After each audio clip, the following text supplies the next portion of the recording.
November will enter the picture.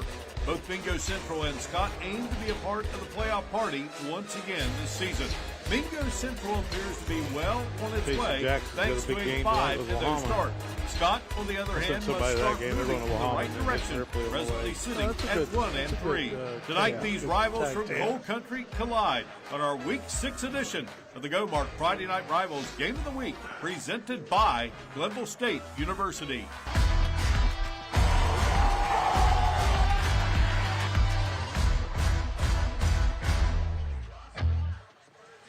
We welcome you to the heart of Coal Country, Boone County and Madison, the county seat, where tonight we bring you our latest edition of the Go-Mart Friday Night Rivals Game of the Week, presented by Glenville State University. Boone Memorial Field at the Scott Athletic Complex is the venue for a battle between the visiting Mingo Central Miners and the homestanding Skyhawks. Mingo Central enters at 5-0 and rated 5th in the Class AA ratings this week. Scott enters at 1-3. And greetings from West Madison, along with analyst Jim Mahan, Hannah Klein on the sidelines, and our wonderful F&R crew, Mark Martin. Delighted to have you with us here.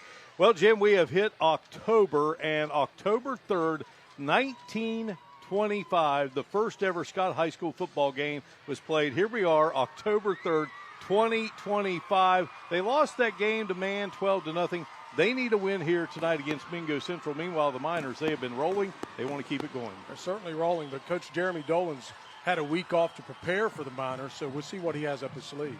All right, some outstanding talent, as always, on the field. And let's check out our players to watch. And we will begin with the Miners. David Jones, third-year head coach. He has many weapons, including senior wide receiver defensive back Aiden Burke, a college prospect with 4.4 speed. Burke has hauled in 33 passes in 5 games. He's a three-way standout on offense, defense, and special teams. Scott's fifth-year head coach, Jeremy Dolan, is looking for leadership to make what will be his final year as the head coach memorable. One guy he's leaning on happens to be senior wide receiver defensive back Caden Sharps. His older brother Jaden was an All-Stater here a couple of years ago, and Caden is definitely making a name for himself in a Skyhawk uniform. It's the 4th F&R appearance for both programs, and in fact, they got together right here 2 years ago. Mingo Central won the first 6 in this series. Scott has taken the last 3. What's in store for this 10th meeting all time?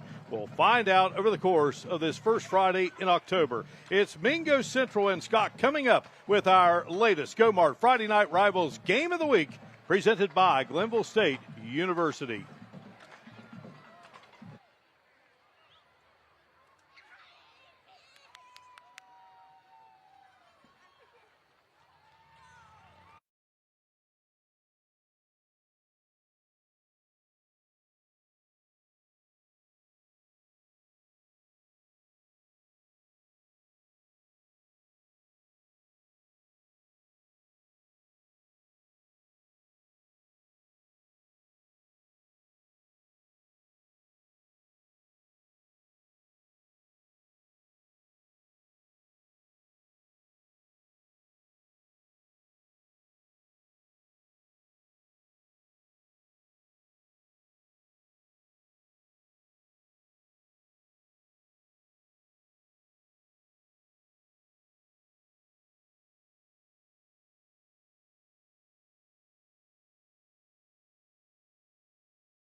All right, the Scott Skyhawk captains making their way to midfield here. Homecoming 2025. And the Miners, who have made their way here from Mingo County, ready to greet the Skyhawks. Hannah Klein down on the field. And nothing but good sportsmanship, okay? You're your team's captains and leaders, and act like it, okay? Good sportsmanship the entire night, okay? We'll let you call it, my man. There's a silver dollar. That's the tails, heads, and the tails, okay? You call it while it's in the air, all right?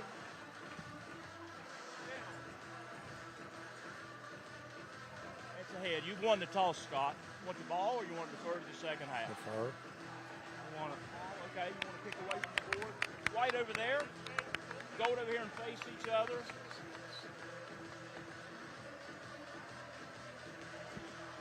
All right, the great Alan Settle is our referee tonight. He'll be joined by umpire Joe Turley, line judge Steve Young, linesman Tom Aloise, field judge Herb Hively, and side judge John Huff. Outstanding crew, Jim. Excellent crew, and we talked about this many times before, Mark. You know, it takes a lot of effort to get these officials, and we really do need good officials here in the state of West Virginia. And it's a thankless job, but this crew does an excellent job. Had Allen and his gang in the Battle of the Bridge at Ohio Valley Bank Track and Field Stadium in September. Gallia Academy and Point Pleasant, outstanding game. Won by the Blue Devils. That was Dalton Gerald's first career victory.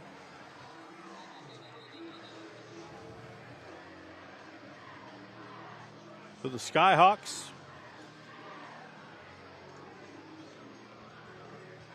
they want the football.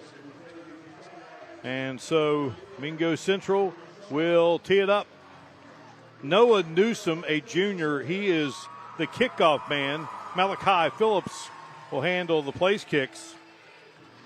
Caden Sharps and Hunter Woodrum are deep for Scott.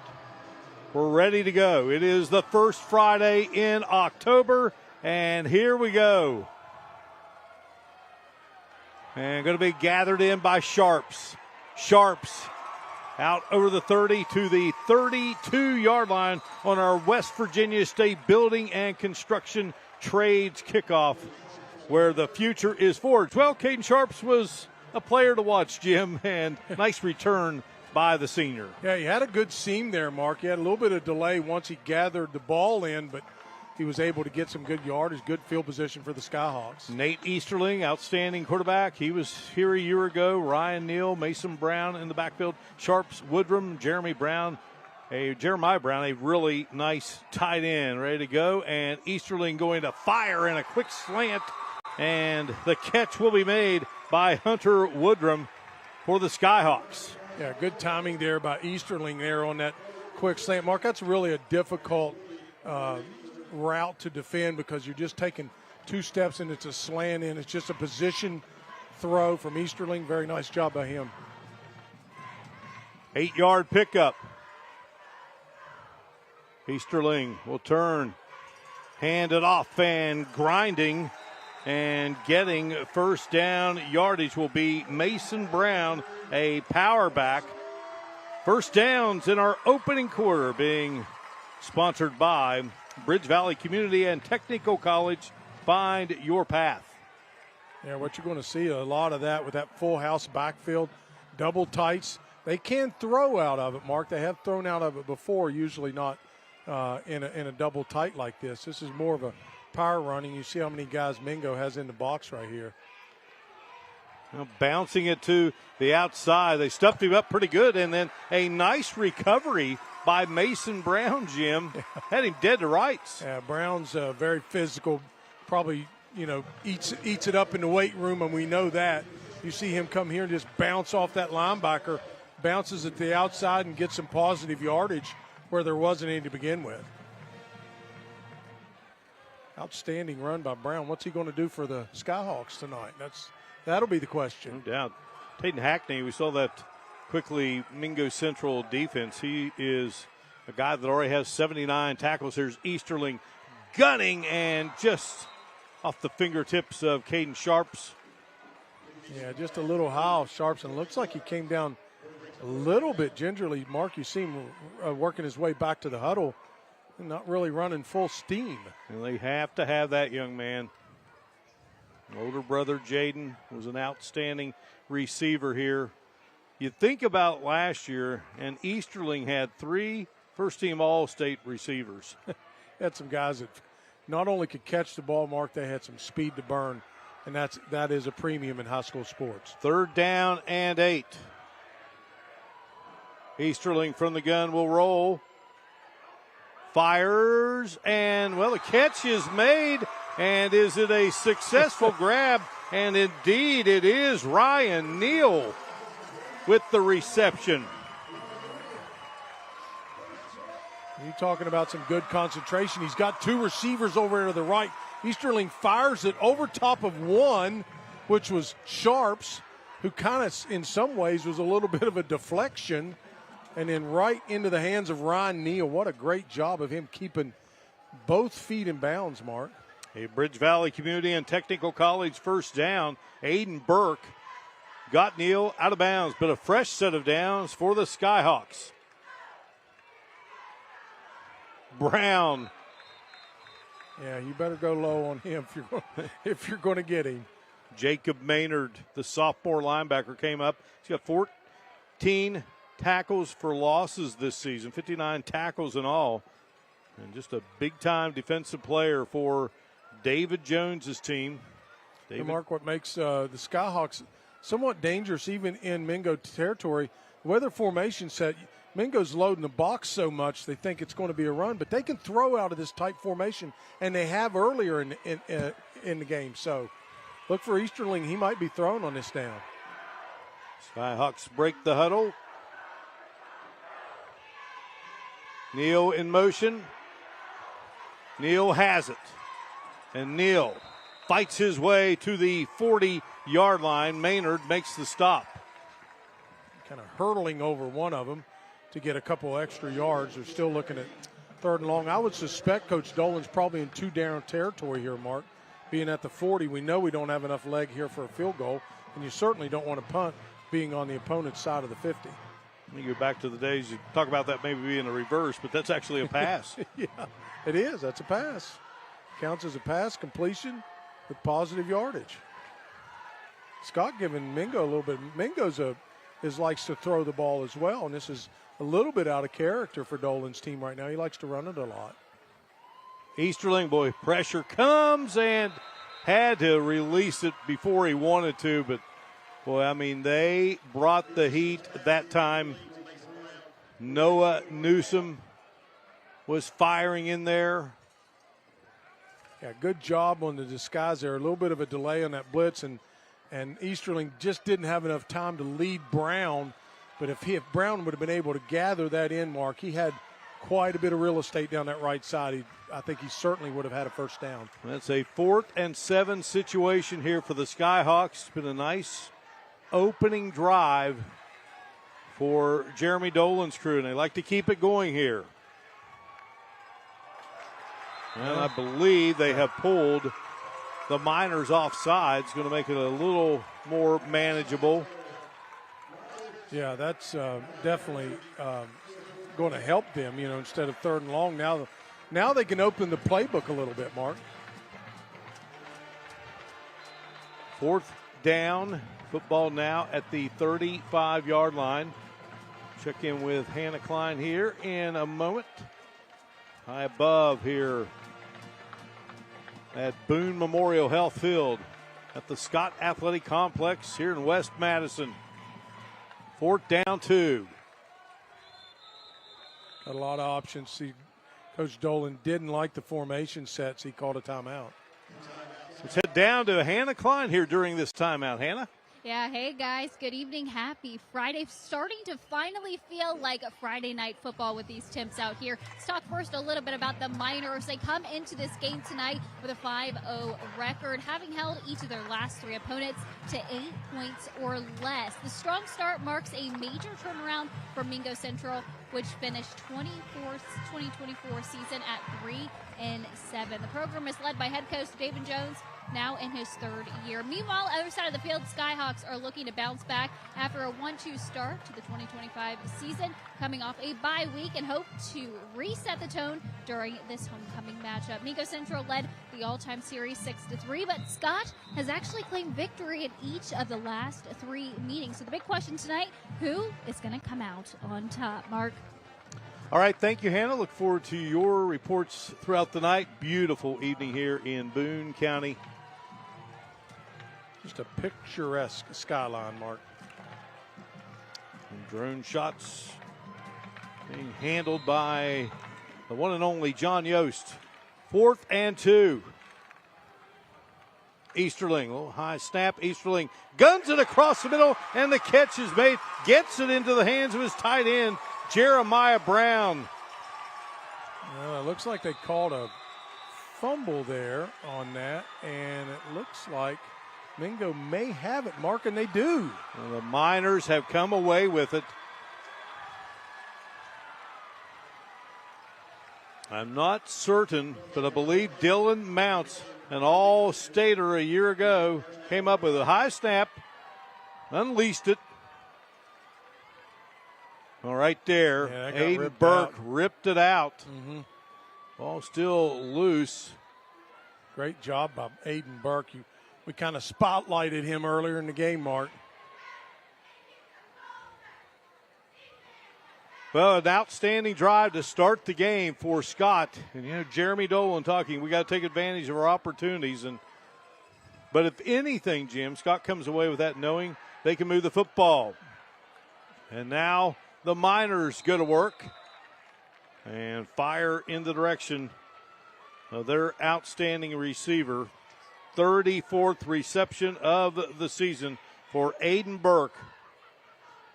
Jameer Knuckles has the big arm. Already, Jim, this season he's thrown for 950 yards, 8 touchdowns. And he's got weapons. Bam Coleman, Davian Joplin. Well, that name there, Mingo County. Yeah, Knuckles just a junior, Mark. I mean, he's got a really impressive arm, reads the field well. Good job there. They pinned in the runner, and then good job by Bam Coleman to kind of fight his way for some positive yardage. Yeah, they had an opportunity to get him in the backfield there. Cooper Grant was coming off of that right side and had him in the backfield. Good footwork there from Mingo to escape that and get the first down. Moose Miller, defensive tackle, number 74 for Scott. Strongest kid on the team, 185 pounds, benching 36 consecutive times. That's impressive. Knuckles bouncing off the defender and finally taken down. Thomas Crisp, who lived in Tennessee. And then the family moved back. There's a good look at Knuckles. Thomas Crisp played for the old Danville Hawks when he was young. I'll get into the youth system and the teams here in this area as we move along here tonight. But Crisp, a senior, happy to be back playing where he grew up and love for the game started. All right, 3rd down and 3. Knuckles will launch it out there, get it into the hands of Burke and twisting and turning, and he gets the first down yardage for the Miners. So another Bridge Valley first down for Mingo Central. Yeah, pretty good job by Ryan Neal there in that open field, that swing pass over to Burke, but pretty good job by Neal to get him down, but not before he can get the ability to move the sticks for the Miners.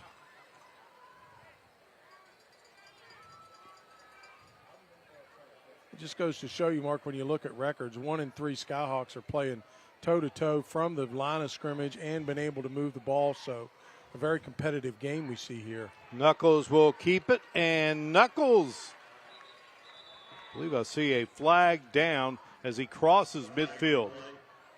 Yeah, Knuckles is not a small quarterback, Mark. He's got some meat on them bones. He's hard to bring down. Let's see what Allen has on this one.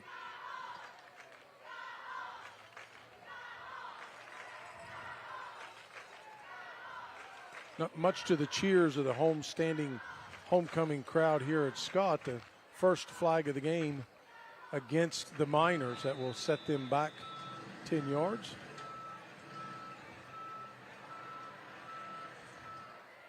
And Knuckles is 6'2", 205. And now, turnabout's fair play. You get a flag, we'll get a flag as Moose Miller comes across. We'll give you 5 back. We'll take the 10 and give you 5 back. I still think Scott's in the good 5 right now, but as coaches, we talk about how you watch those kids and you want them to watch the ball and you want them to watch the ball, and they get out there and you don't what we don't realize, what really people, when they look at it, are like, well, why can't they just watch the ball? Well, first of all, they're 15, 16, 17-year-olds. So, we're coaching them. You do the best you can, and those kids, sometimes they'll make a mistake. Well, you're amped up. You want to make a play. Exactly right. Speaking of making plays, Knuckles has made plenty this season for the Miners. Bam Coleman gets the handoff and rams straight ahead. A host of gold and black there, bottling that one up. And Jaden Smith, number 56, senior linebacker, led the way. His dad, Elijah, was an all-stater at Scott High School. 2nd down and 9. Mingo Central opened with a 35-30 win over Tug Valley, beat Westside 32-12. Wayne 28-7, Man 27-8, coming off a 58-7 win over Wyoming East. Knuckles fires. Burke makes the catch, and Neal knocks him out of bounds. Yeah, Neal gave him just a little bit, gave Burke a little bit too much cushion there. You see, he's already given him 5 or 6 yards there off of that sideline, and then, we didn't end up getting too much cushion there. 3rd down play here for the Miners. Just across midfield in Scott territory.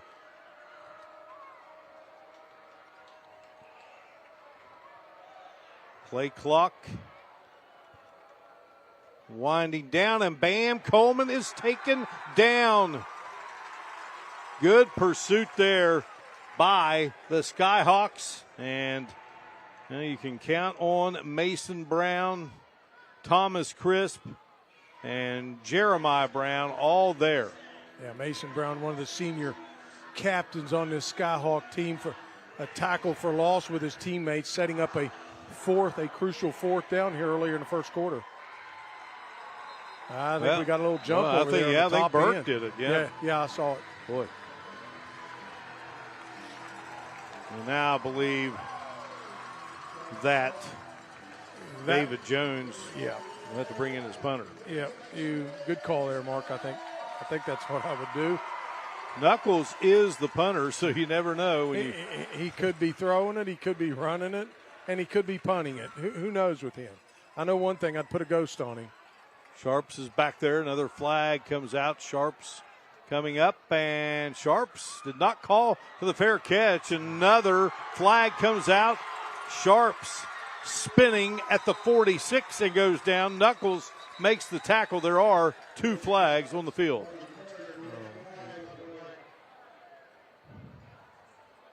Well, if you ask Sharps, he says it was a face mask, but, that's kids are always trying to sell the call. So don't know what the first one is. Maybe a formation against Mingo, but I don't want to be speculative here. We'll sort it out.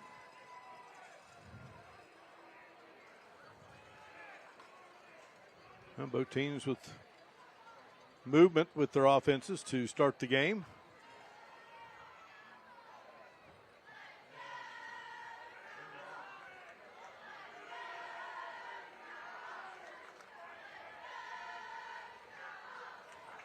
Illegal motion against Mingo. That's declined. Personal foul. Walk in the back. Looks like against Scott. We do want to alert our viewers that Alan Settle's mic is not working down the field.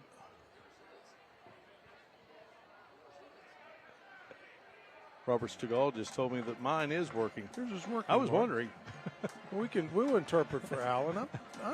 Back in the old days, I did a couple of games with Alan officiating. Back when he did basketball.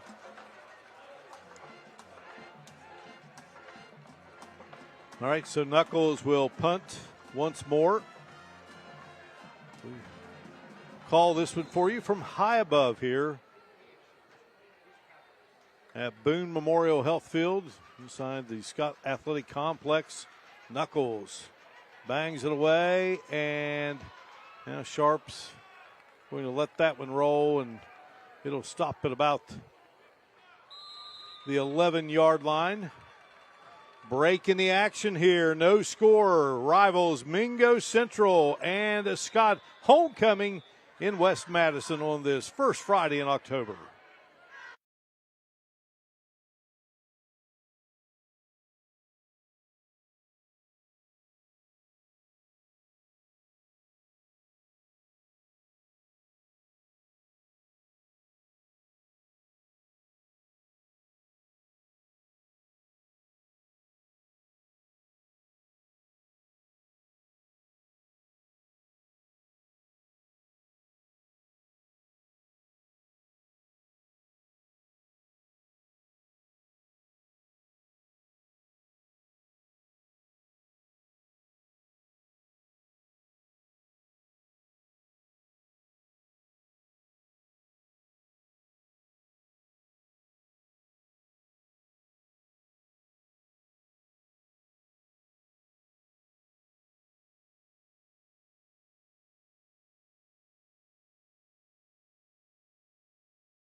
All right, guys, welcome back. Right here in the student section, we have homecoming evening. Super exciting. I'm right here with Nate. They are dressed in their best suits. Let's talk to sophomore Nate a little bit. Got to talk a little bit about the suits. Do you do this every year or every game?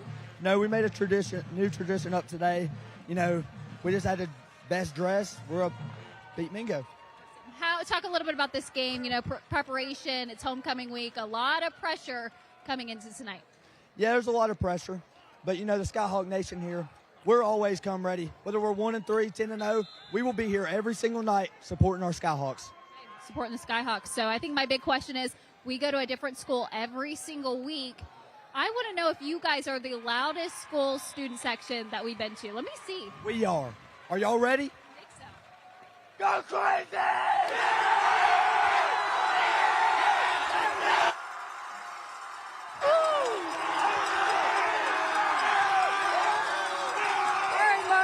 Knocked over. I'll send it back to you. All right, Hannah, stay safe down there.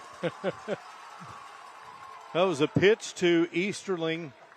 Easterling to Sharps. Easterling is 4 of 6 passing, 31 yards to begin the game here. Might be a little tentative wanting to throw this deep in their own territory, though, Mark. Easterling awaits. fires. Sharps makes the catch and then gets drilled. And that's going to be, oh boy, Sharps really took a lick on that one, Mark. Burke. They immediately flew through a flag, so they're going to discuss whether this was targeting. It's going to be close to a first down, but we saw Sharps a moment ago. Bouncing up. Yeah, he bounced up. He limped off back onto the field earlier, Jim. We saw that, and I'll tell you, he's a tough cookie. What a nice kid. What a nice kid. He's going to give it all he's got for sure. They're talking about it. So the this flag. would be a colossal call if they do call targeting. They're just going to call a personal foul.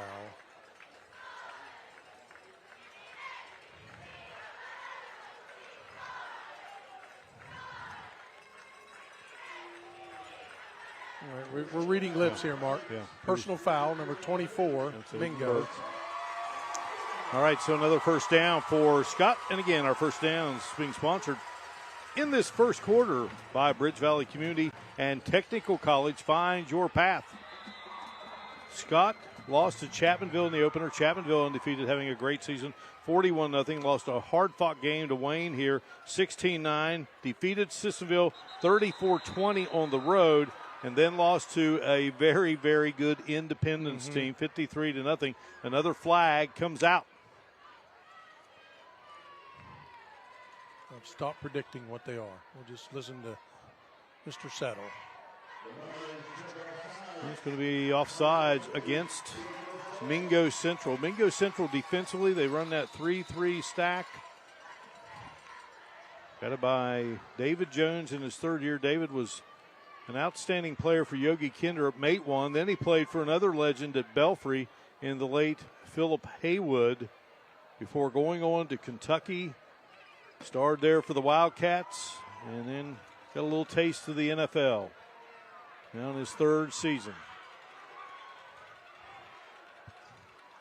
1st and 5. Easterling rifles it out, and reading it perfectly was Keziah Joplin. Number 3 tags number 3 for Scott, and Neal is down. Boy, 2 big-time hits here by the Miners. Well, you got a guy like David Jones who played in the secondary Kentucky. You see Coach Jones there. He's a little fired up, Mark.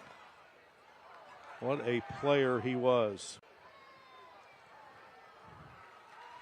We saw there a little bit of a missed block there. He just kind of watched the defender go by and cost him not only yardage, but perhaps a player for Scott. Right, at least during this series, he's going to have to come out at least one play. Keziah Joplin, Butch Joplin, his grandfather. And Butch Joplin was a great player there in Mingo County. Keziah, he's a speedster.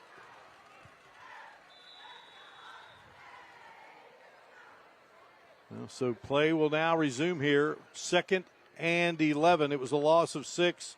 Handed off to Brown, and Brown looking for daylight, and Brown banged out of bounds. Well, if he can't run around you, Mark, he's just going to run over you. That's his mentality. Well, when talking with Jeremy Dolan, said, tell me about Mason Brown. He said, well, does Owen Schmidt ring a bell?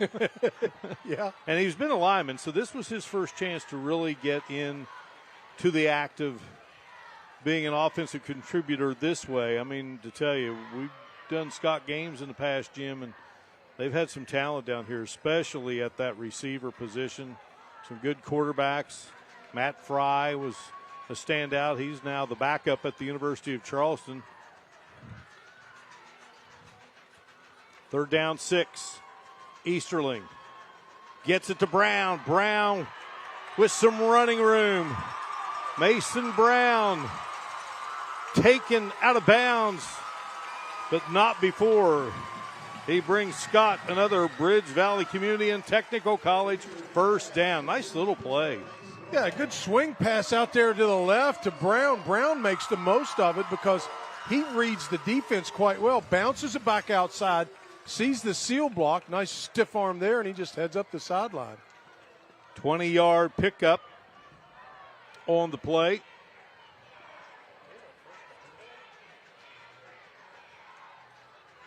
Donovan Valdalamar with the stop. And they'll keep it on the ground on first down.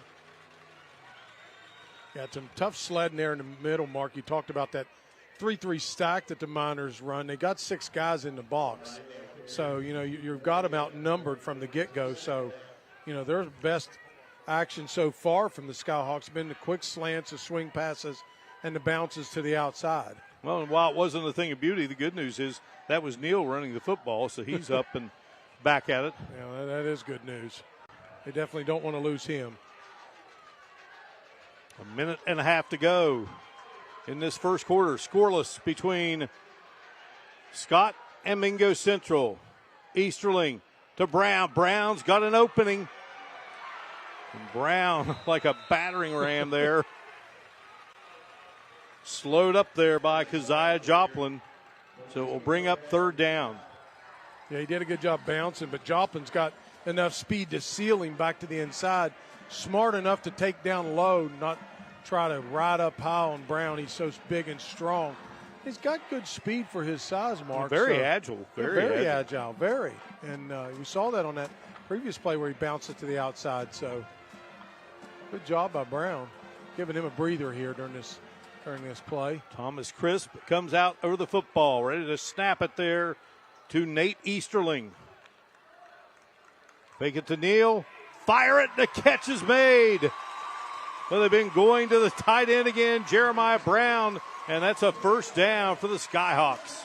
Yeah, really nice job by Easterling in that traffic, Mark. That was a really nice throw by him. They're not going downfield. They're just looking to try to get enough to move the sticks. At this point in time, they're doing a really nice job. 13-yard gain for Jeremiah Brown. Our T-shirt gun is brought to you by the West Virginia Federal Credit Union. Experience the credit union difference.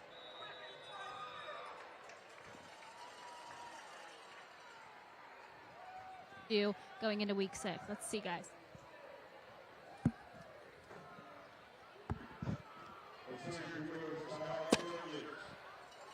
Well, not bad. That was pretty good. It was better than our first attempt 2 weeks ago. All right, Jim, we have hit zeros in the first quarter. We're ready for quarter number 2.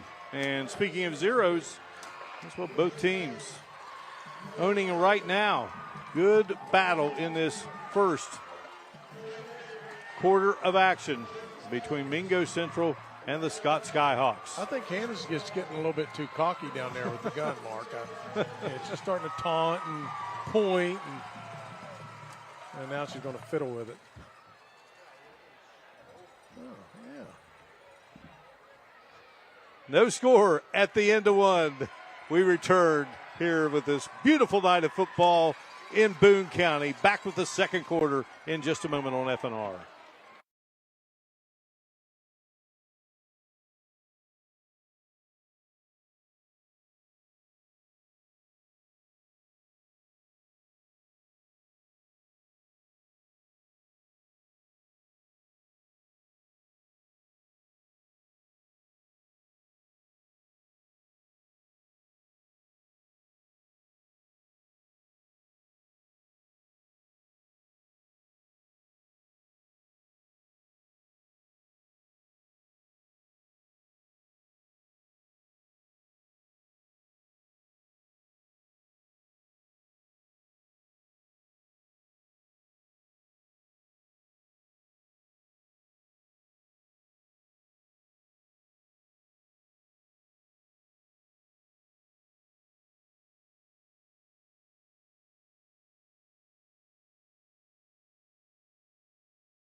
Jan Dills is proud to sponsor the streaming of tonight's FNR game on Facebook and YouTube. Injured in a car wreck, call Jan Dills Attorneys at Law.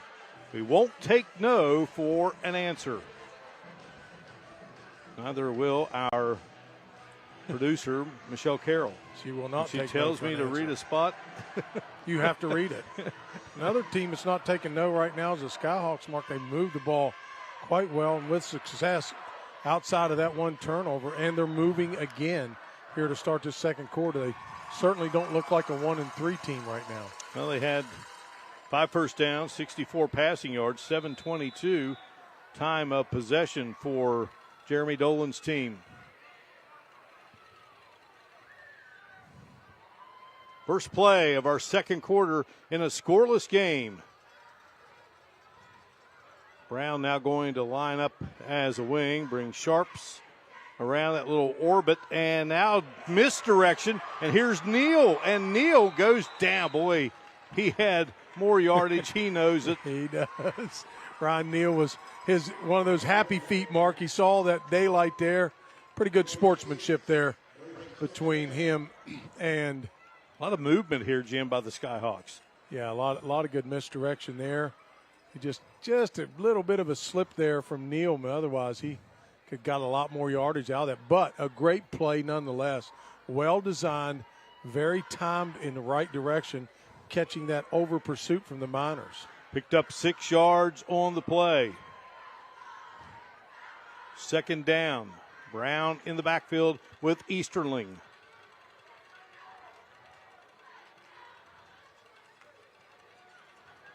Easterling rolls. Easterling going to keep it, and a flag comes out. And he'll be driven out of bounds by Noah Newsom. But there's going to be a hold called against the Skyhawks. I don't think it would have mattered, but because obviously the flag had been out, but we had Brown there too. He could have tossed it to, but I think he it would could have have come back. flicked it to him, but I think Brown was the recipient of the hold. He was the one doing the holding. We'll see in just a second. And Alan Settle is our referee. Joe Turley, our umpire. Steve Young, the line judge. Tom Aloise, not only an outstanding official, but an outstanding sports writer in West Virginia for many years with the Charleston Daily Mail. Herb Hively, the field judge. John Huff, the side judge. That was one of the interior linemen on the hold, Mark. I didn't want to misidentify Mason Brown on that one. Speaking of Mason Brown, he's got the football and going to be upended there across the way. There's another flag out. Keziah Joplin made the stop of the bruising Mason Brown. When you tackle him, you're going to feel it. Homecoming here in Boone County on this glorious night for high school football. Glad you could be with us. Alan Settle ready to fill us in. Second straight hold for the Skyhawks. Miners going to decline, bring up third down. For the reason they'll decline that, Mark, that was a tackle for a loss on second down. So There's no reason to give him an extra down with the kind of weapons that Easterling has. I mean, he can throw the ball, and they do like to hit those quick strikes over the middle, and that's been hurting the Miners early in that first quarter. So we have to shore that up somewhere as this game progresses. An outstanding game plan by Jeremy Dolan right now so far.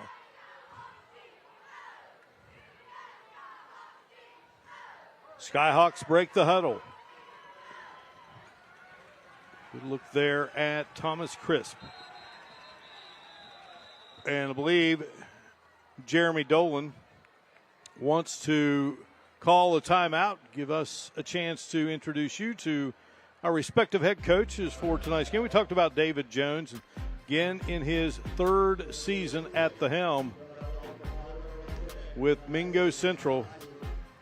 And Coach Jones, what a story he can tell his players as to what he did during his time competing.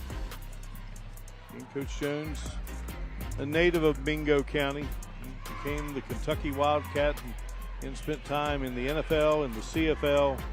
And got a lot to be proud of, no doubt about it. Now wanting to make his stamp as a head coach here in the great state of West Virginia.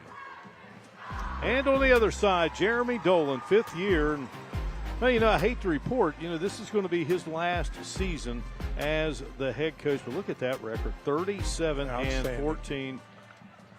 There's Coach Dolan. He is over juvenile services for the Division of Corrections in West Virginia. He's got a job. It takes him out of town a lot, but he has loved his time, and he wants to make the most of this final season with the Skyhawks. Two good guys, and you call these two guys up and you need things, and boy, they are right there to give you whatever you need. Easterling barks the signals, sets up, flicks it out. Brown with the catch, and Brown fighting, and they'll finally take him down. Good battle there, and Jacob Maynard, the linebacker, who has college potential, just a sophomore. David Jones sees it already out of that guy. Yeah, this kid's really tough. You can see taking on Brown, that's a tall challenge in and of itself. I think they may have a face mask against the Skyhawks on that stiff arm from Brown. And the flag at the 46. You are correct, Jim Mahan. And one, blind squirrel every once in a while. See right here. Yep, right there you You go. can't do that. Well, it's Tegan Hackney, so that is two really good football players tied up there. Again, Hackney, 79 tackles. He's had over 100 tackles 2 straight years. It's not going to be long before it's 3 straight years. Already sitting at 79 at the midway point of the season. Yeah, Hackney's one of those guys, Mark. He just has a talent for being around the ball. Wherever the ball is, he's going to be around it. So it is now 3rd down and 30 for Scott. Easterling rifles, and the catch is made. Woodrum could not hang on. Well, Woodrum had some real estate if he'd have garnered that in, Mark, and been able to reverse his field and bounce it back outside. Now there is a break in the action here in Madison. Boone County, the county seat, and it's a game that features no score. 9:56 to go before the half. Back in a moment here on FNR.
Scott had to kick it away while we were away. 33-yard punt by Ryan Neal, who also serves as the holder for the Skyhawks.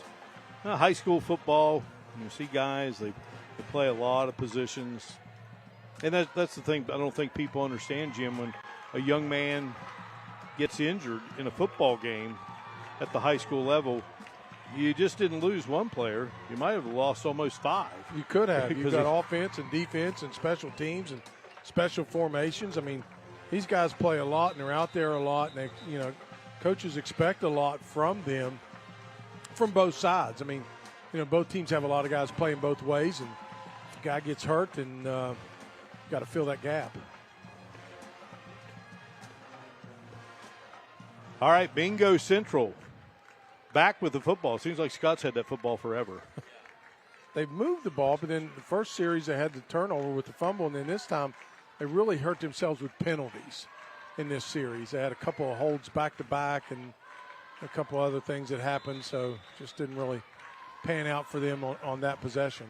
All right, Knuckles and company ready to go to work. And they're going to hand it off to Aiden Burke, put him in the backfield and let him do his thing. Brown was there. Woodrum did a nice job, Mark. The corner coming up and forcing Burke to get back inside, which where that traffic came from those linebackers scraping off to be able to get that tackle. Cooper Grant was in there as well, another fine linebacker, young man who came over from Van. Of course, Van, sadly, no football this year for a school that's had its share of great football success. And Bam Coleman, met by several yellow jerseys. Cooper Grant was there. Of course, you expect Moose Brown Miller to be there. Yeah, Moose Miller. Like he always is. Mason Brown in the middle of that. Moose Miller in the middle of that. And Moose Miller, 5 reps. I talked about he can do 185 36 straight times. He can do 5 straight reps of 340. Wow. And then that's pushing the weights. Third down and 6. Let's see what kind of pressure they put here on Knuckles. Knuckles a double threat. He can throw it and he can run it, Mark. Knuckles launches. What a catch, but I think he may have been out of bounds. Yep, he was. Burke. Yeah. But Burke shows talking about his that athleticism. ability. You see that concentration. A wonderful job of coming down with that, but unfortunately he was well out of bounds. But great effort by Aiden Burke. It's a nice ball here, but just he threw him a little bit too much. Caden Sharps was there on the coverage, and he's going to drop back deep along with Woodrum. Knuckles is the punter. Garen Hinkle, sophomore, who starts at right tackle. He's the long snapper. Knuckles puts his foot into it, going to bounce and go out of bounds. So the Skyhawks going to have good field position here with 8:08 remaining in this opening half. Yeah, good decision there by Hunter Woodrum not to try to get up there and catch that ball. Mark had been difficult. He was about 4 or 5 yards away from it. Ball took a good bounce for the Skyhawks. Excellent field position, like you said. Back in business for Jeremy Dolan's team. In a very interesting series, 24-yard punt between these two schools. Again, Mingo Central just came into existence in 2011, a consolidation of old Williamson High School, old Birch High School, old Gilbert High School, and old Matewan High School. And, boy, you talk about athletic success at all of those schools. Gilbert and Matewan enjoyed state championship success. And here's Brown, who went airborne there at the end of that. Oh, now Brown ends up hobbling just a bit. Yeah, I think it was more of just a helmet on the shin, or perhaps the way he landed. Let's see how this one ends up. But really nice hole pair up front. By those sub-5, you see a nice seal there. Yeah, right there. It's way a helmet on the shin. It's a little bit of a bang up. Probably going to take a lot more than that to get Brown out of there. He is out for this play, though, but gain of 7. Second down, 3. Hand it off, and Cooper Grant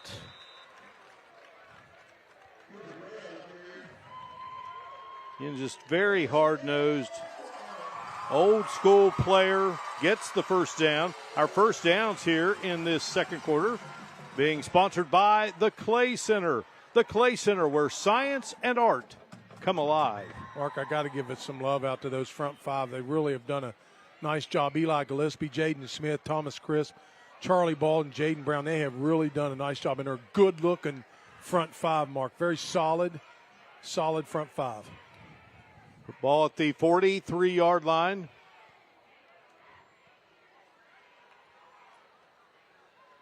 Hand it off. Well, what did we say, Jim? It wouldn't take long to get him back in there. And there he is. Well, And check that. That was Cooper Grant. Yep. Trying to see. Well, they run similarly. You know, you got guys just runs with power. Yeah, but he's down there on the sidelines getting a drink, that being Mason Brown, so he's okay.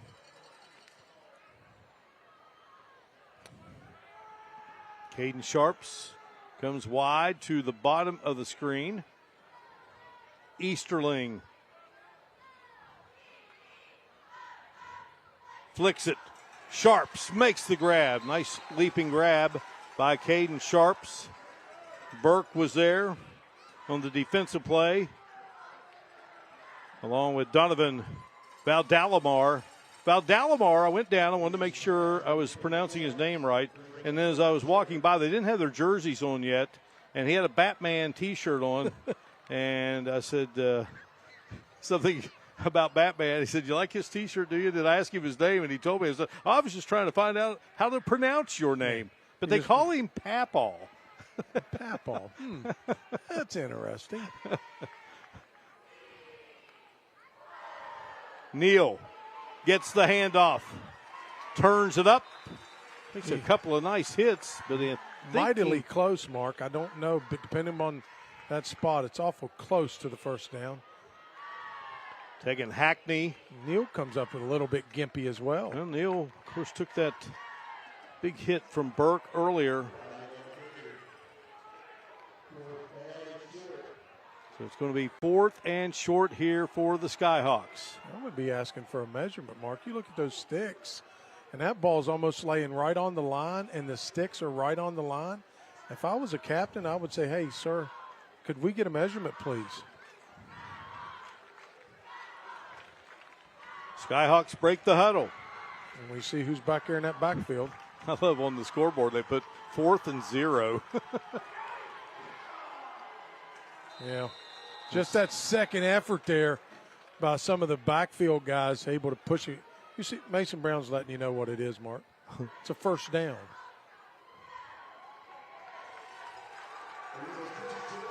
Move those sticks. Play center, first down. More importantly, ball control, plus they've got the ball in that deep territory. So they got a lot of options here with about 4 minutes to go.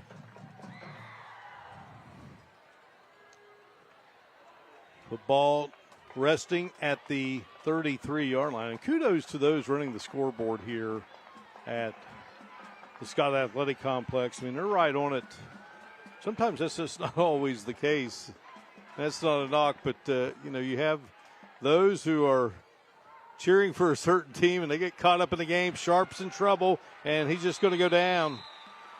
Yeah, so number 11, Jacob Maynard, takes down Scott's number 11, Caden Sharps. Well, first of all, they're out of their comfort zone because Easterling goes underneath center. He's been playing shotgun the whole time. The play took so long to develop. It was already a telegraphed play from the beginning, and that's the end result was the tackle for loss.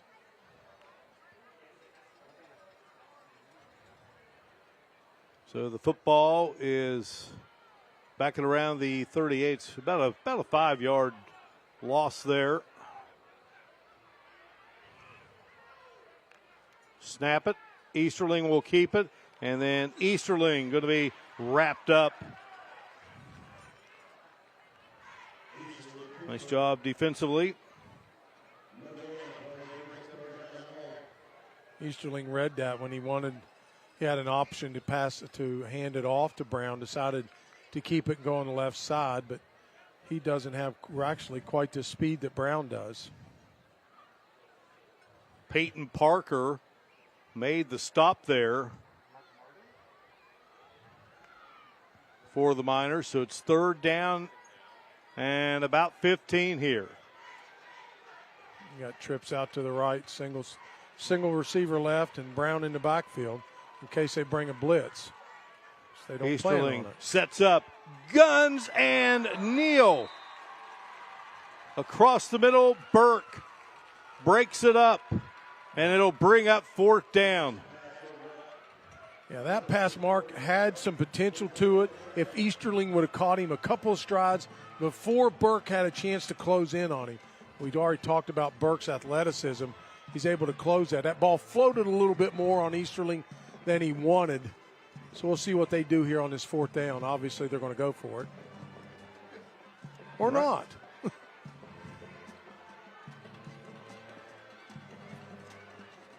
The mentality here, pin him down deep, make him really work for it.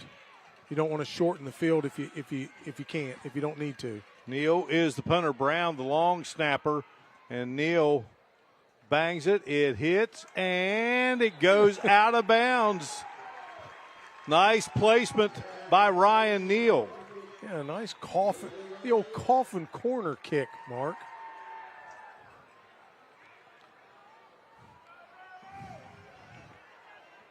All right, down to Hannah Klein we go.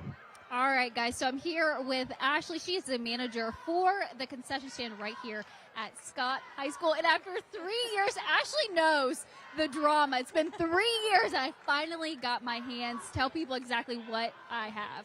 The hot fudge cake is made by Darlene McClure. It is homemade cake, homemade fudge with ice cream on top, and it is very, very good. We sell out every game. And the secret recipe. I don't know if you can tell me that. She has not even told me. So, no, and I've been doing this for about 5 or 6 years, and she's not even told me. And what you guys don't see is how long the concession stand line is right now.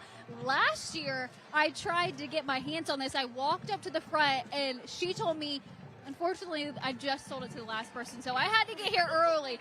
We met with her before the game just to make sure that we got our hands on it. Yes, we've been planning this. I'm so glad you got a piece this year, so I hope you like it. I hope so, too. And last year, Mark, Jim, I know I let you down not letting you guys take part in it. We were so disappointed because for weeks we had talked about that hot fudge cake.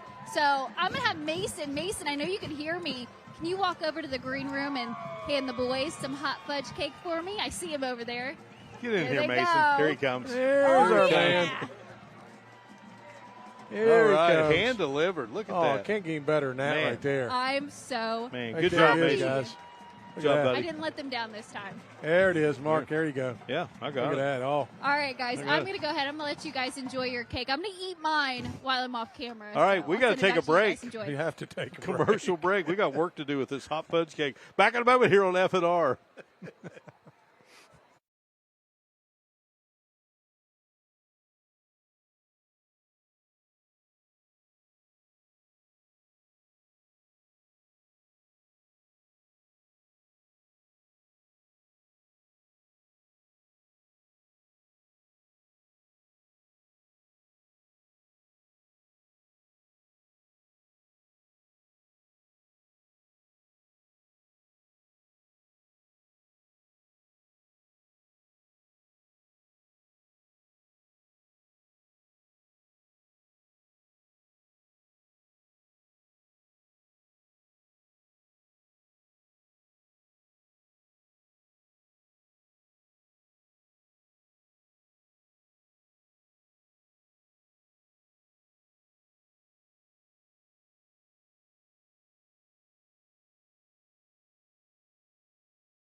Welcome back here to Boone Memorial Health Field, the Scott Athletic Complex. The school bus stop of the game after tonight's F&R game coming up. A long field here is what the Mingo Central Miners are looking at as we look from high above here. A long field and a short clock right now. Beautiful night and great effort there by Burke, but ball's incomplete. How about that hot fudge cake, Jim? Oh, my goodness, Mark. You're talking about a nice hot fudge cake. You know, if Mingo Central wants to flirt around and throw the ball here and it's not complete, Scott has a timeout with the potential to get the ball back. David Price, who did such a great job as the executive director of the West Virginia Secondary School Activities Commission, as Knuckles fires. Burke has an opening and races to the 28-yard line. Clay center, first down. Breathing room for the Miners. He sends me a note, says, tell Jim, actually he says Jimmy, tell Jimmy not to get any, meaning the hot fudge cake, in the tie. Did you do okay? Did you get I did any? well. I think I you did did well. all right. Knuckles, guns. Ball is incomplete, intended for Keziah Joplin. Yeah, I don't think Joplin actually had control of that ball.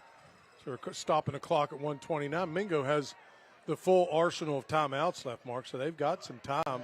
That last play with Burke, you see how they created that in space and just let him have the ball out there on the perimeter and let him do his thing with the skill set that he has and the speed, and you saw the end result of that.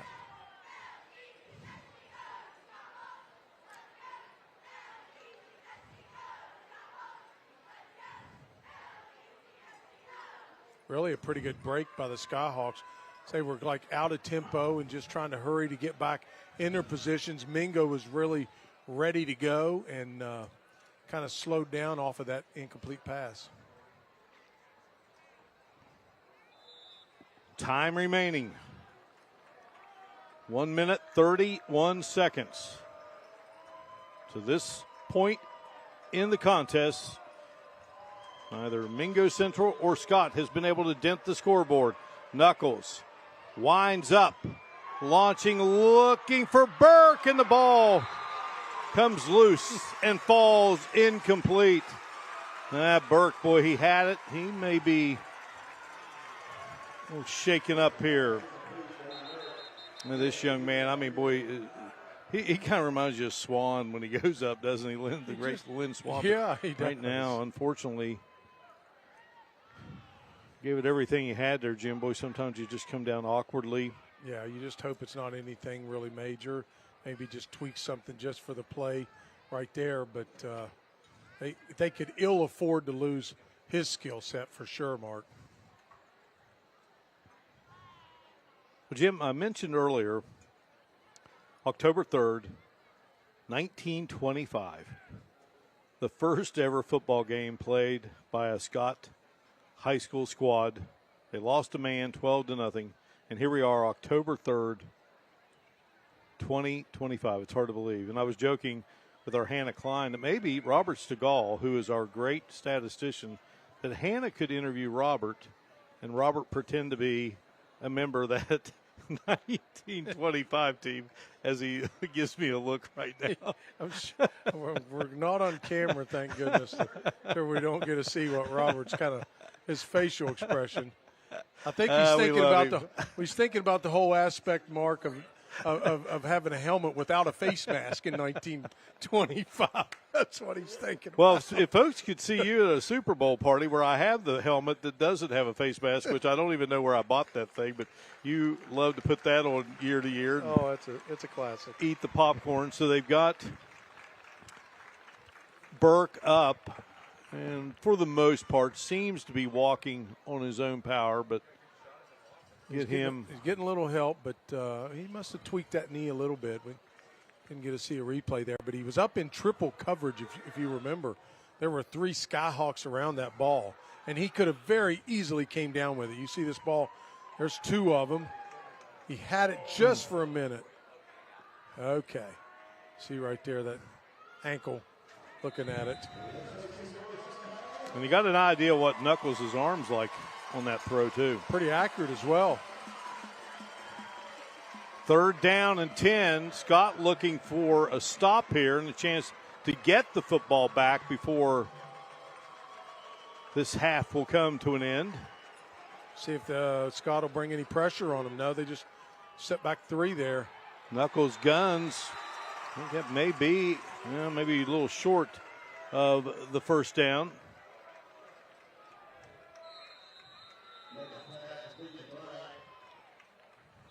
Well, Jeremy Dolan's going to force David Jones to figure out what he's going to do. Is he going to go for it on 4th and 2 inside his own 40? Taron Bryant made the catch there. It's his 10th catch of the season. Came in averaging 18 yards per catch. You talked about Knuckles, Mark. The arm that he has. This guy's They've had 5 games he's thrown for almost 1,000 yards, about 190 yards a game through the air, and you don't see that very often out of a high school quarterback. Josh Sammons is the offensive coordinator for Mingo. He at one time was the head coach. Michael Shepard, the defensive coordinator. Ethan Walford is the offensive line coach. Gabriel Varney coaches receivers and special teams. Adam Uten, Josh Endicott, Sean Clark, Chris Burns, Michael Corbett, Terry Harrison, Blaine Pruitt, Nate Siggers, Matt Harris. Real good coaching staff for Mingo Central. Dean Brenniger, Josh Sharps, Richard Chandler, Sean Elkins, Roger White, Shane Queen, Bo Jeffrey, Timmy Brown. They make up Jeremy Dolan's coaching staff. So here we are, 4th down and 2. Knuckles will drop back to kick it away. Mark, you don't see this very often, but I noticed this earlier, a one-handed center. That's Garen Hinkle. He's the young sophomore, and this one goes out of bounds across the way. So Skyhawks going to have pretty good field position here. Well, they have the advantage, Mark, even though they don't have any timeouts. They have the advantage in high school sports that if you move the sticks and you get the first down, the clock will stop for enough time to get the change reset. So they do have that in their favor. See what kind of risk Jeremy Dolan wants to take here with 1:03 left in a scoreless first half. And even though there hasn't been any points put on the board, Marcus has been an outstanding game by both squads. Absolutely has. 18-yard punt. Knuckles averaging 28.3 on 3 punts here in this first half. Easterling ready to go to work. Rifles. Neal with the catch, and Neal gets stuck big time there by Bo Hatfield. Yeah, Hatfield laid the leather on him, and that ball kind of flowed a little bit for Easterling. Yeah. Good thing that was incomplete. It would have cost him a lot of time. Mingo County, the Hatfields. Right in the middle of that. Skyhawks huddled up in the dressing room before the game for Scott. Boy, just really worked hard here with that field house that you see there in that shot. 2nd and 10. Easterling cranks it up. Guns, and what a catch made for the first down by Caden Sharps. See, the good news there, the clock's going to stop until they set the change, and once the change sets, they just spike it. And they got 3 more downs to try to rifle the way. There's an excellent throw by Easterling, and even a better catch, if you'll see. Ball just a little bit behind him. Sharps is able to gather that in and settle down and try not to get any extra yardage, take time off the clock. So catching it with your hands, that's what they teach you, and he did it. Well, you would know, being a former wide receiver. I would not know anything about that, Mark. I was in the trenches all of my career. I was going to tease you and say you were using your hands. You were getting called for holds. Yeah, we back in the day when I played, the hands had to be into the chest like you were a winged duck or something. Here's Easterling. Looking, and pass dropped there by Neal. Now, we do want to point out one thing here for this Scott offense right now. Preston Stone, a sophomore, he's playing center right now. I had noticed that Thomas Crisp had been on the sideline, and he's still sitting down on the bench, and at some point he has been shaken up. So you got a sophomore in there. You've had Crisp as your center. Pretty good one, a senior, a young man who we mentioned had moved back here from Tennessee, so we hope he's okay. Yeah, Stone, that's a tough call, Mark. You got a shotgun formation most of the time. This kid's a sophomore. I know he gets reps, but more difficult to get reps when you're on nice illusion there. Easterling, well, then he just throws it down. Yeah, and that's going to be an intentional grounding, and it's going to be scooped up here. Heading into the end zone, Jacob Maynard with a touchdown, and at the moment, what the quarterback for Scott, Easterling, thought might be intentional grounding, they're going to roll a fumble. The ruling on the field is a touchdown. have to see that replay to see, because it play just really never did develop.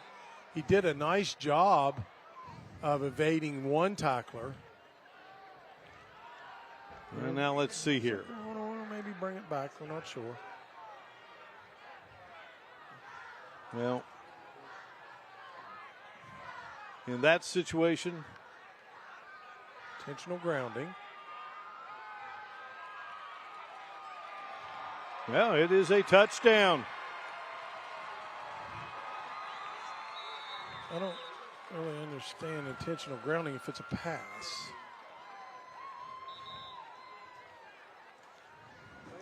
Well, what a gift for Mingo Central here right before the half.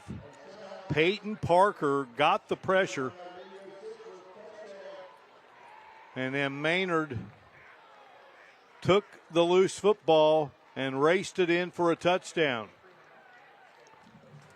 Well, they always say, Jim, don't ever say that, I've seen everything, because well, that's not one that I would ever anticipate.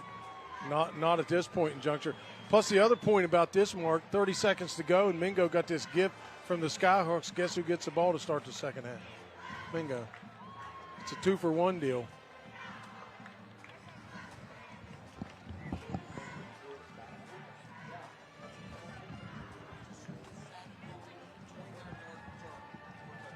So sack, fumble, 29-yard return for a score.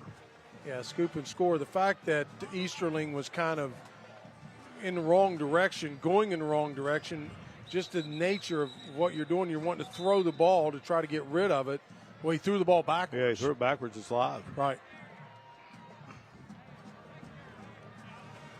Done such a wonderful job all evening defensively against Mingo.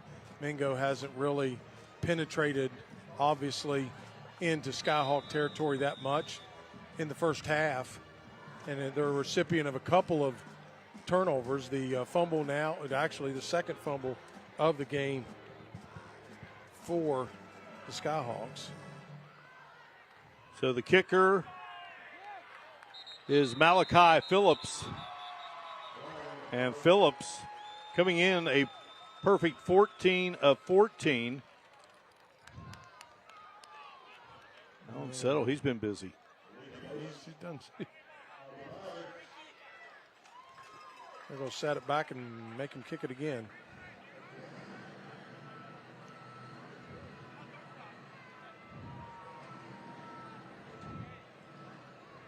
And Michelle Carroll made a great point. Alan's name's been up on the screen more than the score bug. Alan Settles in prime time this evening. Kick is up, Like he hooked and it that is one. no good. Put a little more pressure on him this time with that kick. Kind of hooked it there to the left. Got to be somewhat of a morale booster for the Skyhawks for them not to get the full 7. They just get the 6. Well, again, with Burke being injured, he's typically the holder, and thus he was not in there holding. Scott Eddy was the holder. Let's head down to Hannah Klein with our T-shirt gun. Brought to you by the West Virginia Federal Credit Union. Experience the credit union difference. I don't see her with anything in the gun, Mark. She's just modeling the gun without a shirt in it. Noah Newsom tee it up here for our West Virginia State Building and Construction Trades kickoff, where the future is forged. Sharps and Woodrum are back deep. Woodrum will gather it in out over the 5, the 10, the 15, the 20. And Woodrum, boy, with a big stick by Mingo Central.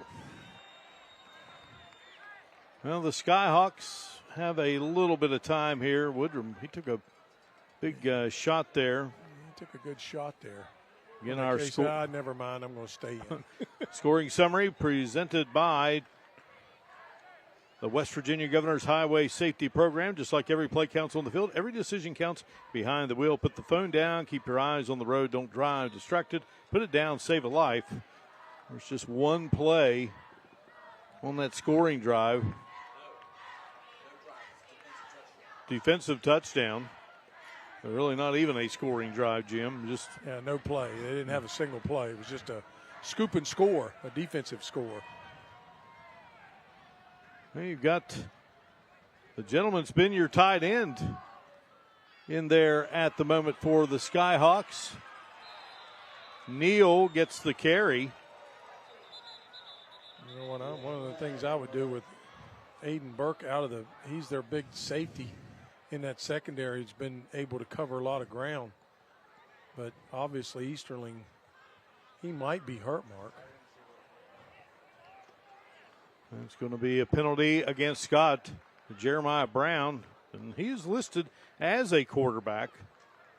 He's been the tight end this season for Coach Jeremy Dolan's crew.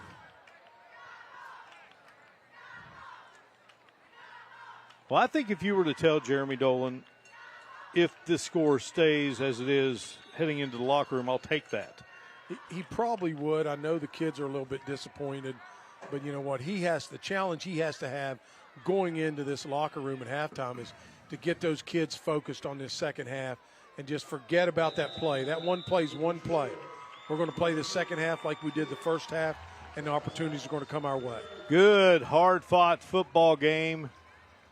Just the way you like it here in Boone County, with young men, their coaches and fans coming in here on homecoming night 2025 from Mingo County. Hannah Klein is joining Mingo Central head coach David Jones. Take it away, Hannah. All right, thanks, Mark. I first want to go back and talk. There was 30 seconds on the clock. Maynard ended up going in for that touchdown. Talk about that play. It seems like that kind of set the tone into going into the second half. Yeah, it's been a defensive game, and we know we got the defense to do it and stuff like that. They just got to get focused and stop making mental mistakes and stuff. But we knew if we can get a pass rush on them and stuff and try to disrupt them, they'd try to make a mistake, and it happened. And Maynard was prepared for it and scooped and scored. And it seems like going into this game specifically, there's always a lot of pressure into it. Yes, it's always a lot of pressure. That's what everybody keep on all week, talking about they're 1-3. We don't care. We know whenever Scott and Mingo play, it's always a game. And we knew when we get over here, we're going to get their very best. Good luck, Coach. Thank you. Mark, I'll send it back. All right, Hannah, thank you very much. Great job in that first half as we have reached homecoming halftime here in West Madison. And again, a 6-0 lead for the Miners of Mingo Central over the homestanding Skyhawks. Score big at Huntington Mall. From fashion finds to family fun and delicious dining, we got everything you need to win the day. Shop, play, and dine. It's always game time here, and it is time for our Huntington Mall halftime report. Hey everybody, Road Trip and Terry Burhans. We're at the West Virginia Federal Credit Union in South Charleston, and I'm with Nick Arvon. He's the CEO here, and Linda Duncan. You're the one that answers all the questions. Thank you for helping us with Friday Night Rivals. What does it make you feel like when you know you're helping the community and helping out sport like this? It's always great to help others. Yeah. Together we always make a difference. And we're just trying to make a difference. West Virginia Federal Credit Union here in South Charleston. Another location is, where's your second location? St. Albans. St. Albans. You guys have decided to be part of our sponsorship here for this football game. Did you have experience, either of you, with sports? Did you play ball when you were in school? I did. Nice. Yep. Were you a cheerleader? Long time ago. I wasn't a cheerleader, but I played tennis. Oh, good for you. Got some good, strong forearms, I bet you still. Yes. This is something that helps our Friday Night Rivals, and you guys are helping out so much. It's a wonderful thing to be a partner with you and so many of our folks. You can see them on the T-shirts. I think we're going to be doing some T-shirts with you guys. Yes. Nice. So this is a community event. You guys help a lot. You ask the community to help. It used to be a company, but now it's all open to the community. Yes, we're open to people who live or work in a 6-county area. from South Charleston all the way to Huntington. You see neighbors, you see people that you live around that come in and you help them with their credit process. Yes, sir. Yes, we do. We want them to come and experience a credit union difference with us. Say hi to Linda and say hi to Nick when you visit with them. Hey, we're going to go. Together we'll say, now back to you at the ball game. We're going to say that together in 3, 2, 1. Now back to you at the ball game.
Well, this is a halftime interview brought to you by Kia Dutch Miller. I got a whole fan group with me today, and as always, we have Zach. He is the assistant principal for right here at Scott High School. So excited to see you, Mr. Zach Boyd.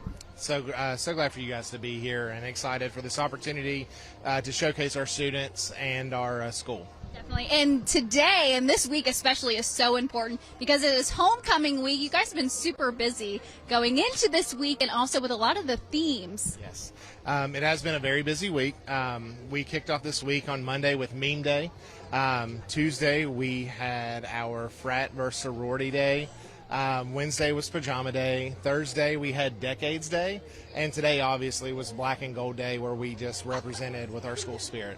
And I see a lot of black and gold right here. So $500, I'm putting him on the spot. Any idea what you guys hope it'll go towards? We have an idea for a project that is going to be both community and school based. We would like to put a fan area between our school and our baseball field to where students can come down during lunch and have lunch there. During ball games, they can have a nice place to sit and watch a baseball game. Or on the weekends when school's out, they can just come down and have a nice family picnic.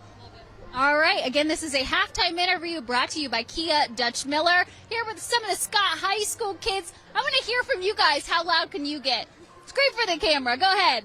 Woo! All right. Back to you guys. Beautiful shot here of Boone Memorial Health Field at the Scott Athletic Complex, Scott High School, West Madison. Our Go-Mart halftime stats. Go-Mart, go for good times. Go for Go-Mart. 8 first downs for the Skyhawks. 21 rushing yards for Mingo Central. Passing edge to Scott to a 91-70 advantage in total yards. Mingo hit with 6 penalties. Scott 4 penalties. Well, if I had a telestrator, Mark, I'd put a big giant circle around that 2 for turnovers for Scott. The one when they were driving, they had good tempo in that first quarter, and they lost the ball on a fumble. And then that unfortunate backward pass, whatever you want to call it, scoop and score that Mingo was fortunate enough to pick up and score on. You see the domination, time of possession. You see the first downs. You see the rushing yardage, a little bit more for Mingo, but less penalties for Scott. I mean, 3 for 8 on third downs, 1 of 2 on fourth downs. See what kind of response the Skyhawks are going to have mentally after going in thinking it was going to be a 0-0 score at the very worst, and instead they're down 6. Tucker Breedlove, a senior, kicks it off on our West Virginia State Building and Construction Trades kickoff. He's got a strong leg. Yeah, and Mingo Central won't have a chance to bring it out. That's one way to thwart the threat of a kickoff return, just boot it in the end zone. And you saw that time of possession, Jim, and, certainly a goal when you're facing a potent attack such as Mingo Central.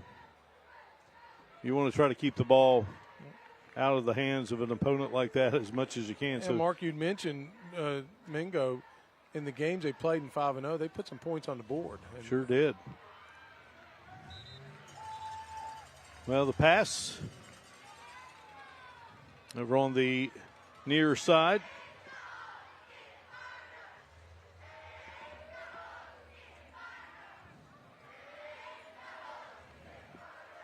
James Knuckles. Jameer Knuckles.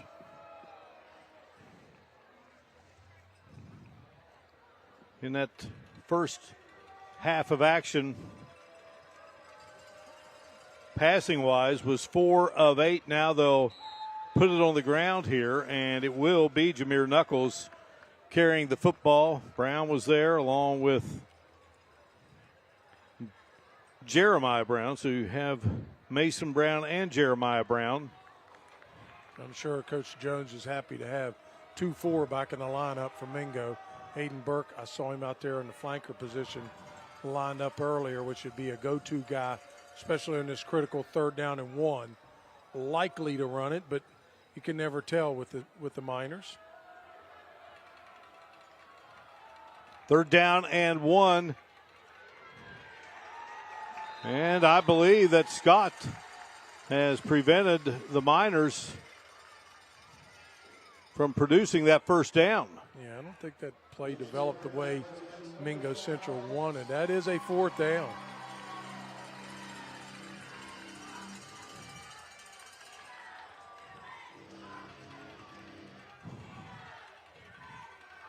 Bam Coleman carried the football. They're going to line up here and, well, let's see. Oh, no, Mark. It looked like when they're walking in here from the sideline, they didn't get the push that the Miners were looking for. What a stout defensive stop if this ends up holding up for the Skyhawks. And it does.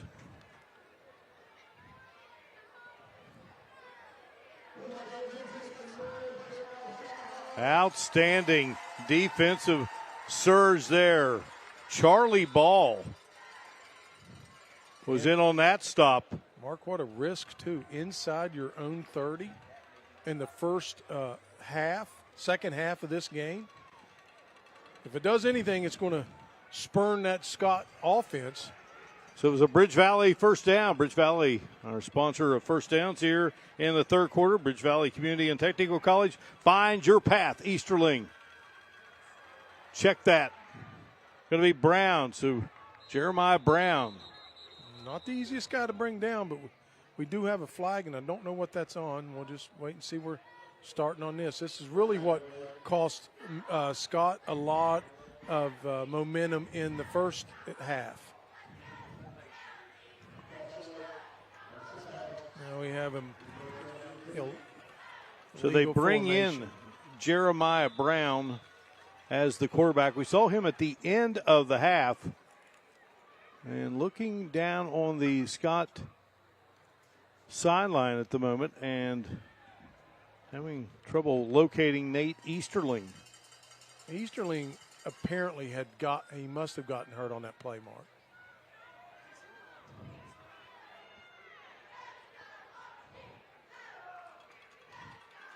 Hand it off, and here is Brown with a rip, and Brown showing that great agility. Little stop move there and takes it to around the 17-yard line. Brown, tough to bring down, Mark. Learned his lesson from the first half. He had a stiff arm earlier, and he kind of retracted on that and just made a nice cut to get a couple extra yards on that play. Really good blocking up front there. You see the hole that Brown has. Bounces it to the outside. See what kind of agility. Good footwork there. Donovan Dalamar made the stop. Brown again roams his way to the 12-yard line. Tackle made by Jacob Maynard. Mark, the old adage, if it ain't broke, don't fix it. And they've been running that off tackle with that pulling, trapping backside guard and getting a good kick out and getting some good yardage here. So right now, Jim, it's a Scott offense that's working without its starting center and its starting quarterback. Jeremiah Brown, he'll keep it. Brown trying to turn it to the outside. Brown will be taken down at the 7-yard line. Oh, he said it earlier. What could Brown do for you? You got Mason Brown. You got Jeremiah Brown. Noah Newsom making the stop. Another look here. Yeah, he read the ball well. They're taking it. He just went a little bit east and west instead of north and south. I think he could have cut back inside and got a couple extra yards instead of stringing that one out a little bit. But bear in mind that he's not the quarterback. Easterling is a quarterback, and Brown is more of a tight end playing quarterback.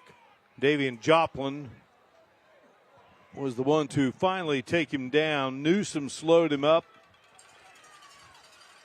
3rd down and 1. Football at the 7. I put my money on 34, Mark. A good job by the Miners initially, but Mason Brown, he just kept grinding, and he gets that Bridge Valley 1st down. Well, good job by Mingo Central's defense. Boy, I mean, Brown is a load, Jim. Brown, it's what we talked about earlier in the game, Mark. You're not going to get him down if you hit him up high. You're going to have to go low to get him down, and he just lowered his shoulders, got a good center of gravity, was able to get that first down.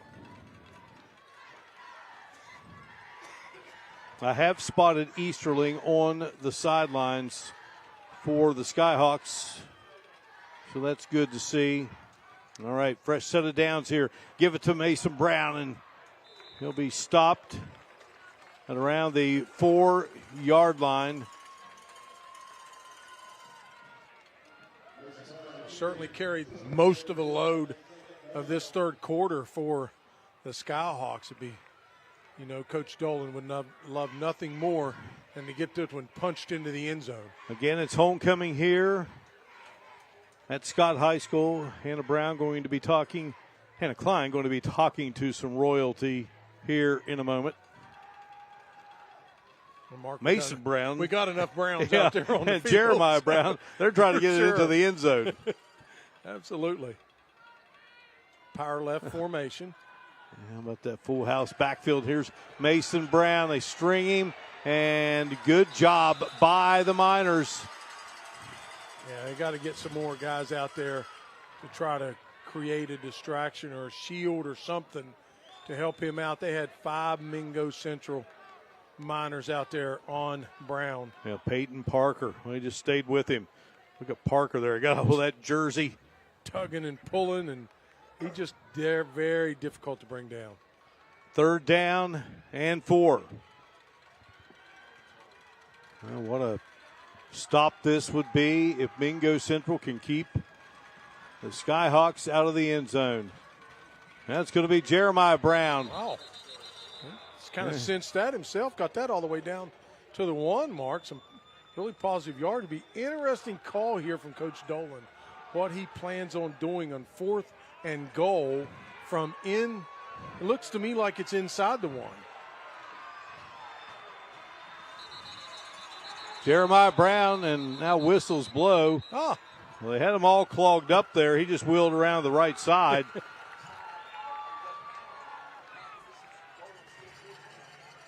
This will be the shortest penalty in the history of football. Half of a yard. I'm using no math here. Is a 1/4 of a yard. I don't know if Robert's going to put that in statistics or not. That would be .25 for the decimal people out there. I got an accountant up here and a former math teacher. You guys figure it out. Penalties 4 for 40.25. Here we go. Skyhawks break the huddle.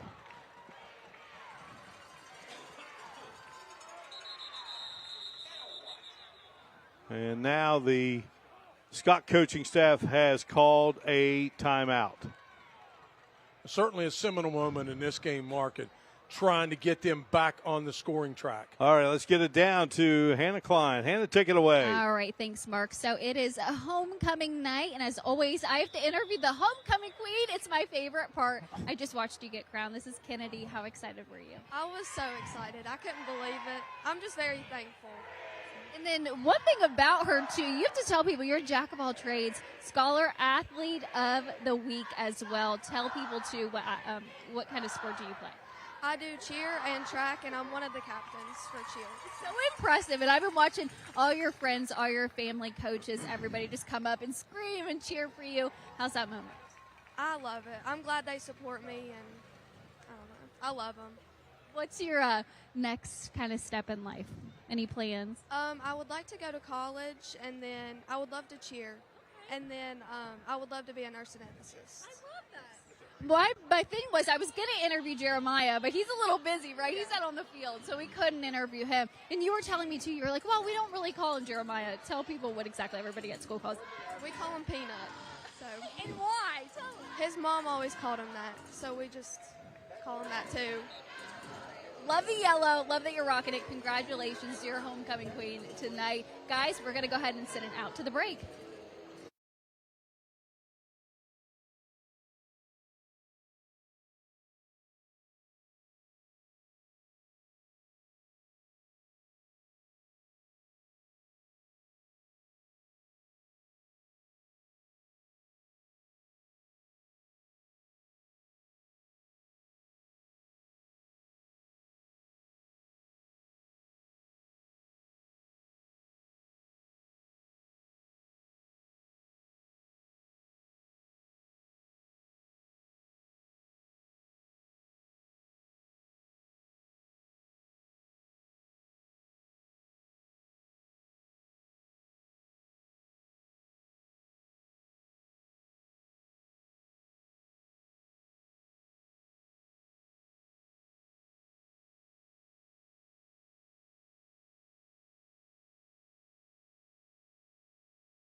Jan Deals is proud to sponsor the streaming of tonight's FNR game on Facebook and YouTube. Injured in a car wreck, called Jan Deals Attorneys at Law. We won't take no for an answer. And Scott is trying to answer a 6-0 lead by those guys, the Mingo Central Miners. 7 plays, 28 yards, 5:25 has been taken off the clock with this drive after Mingo Central took the opening kickoff of the second half. They went for it on 4th down. But so far, they have been tough defensively here, Jim. Yeah, Coach Jones talked about it being a defensive struggle. Let's see if his Miners can rise to the challenge, or can Scott knot up this score with this play call right here from Jeremy Dolan. And it's going to be a second effort and into the end zone. Touchdown. There is a flag down. Jeremiah Brown. Well, initially, Mark, the surge was there for the defense, but let's see what this the reaction of the Skyhawks.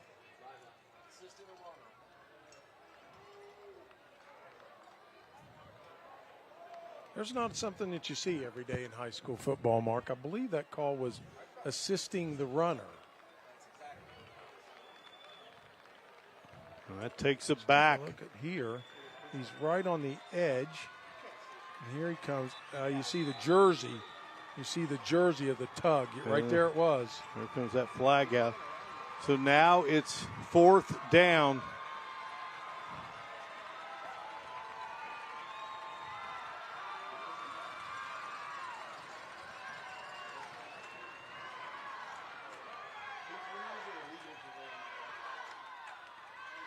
Pitch it to Sharp. Sharp's in trouble. Down he goes, and Mingo Central has stuffed out the Skyhawks here at the 4:29 mark of the third.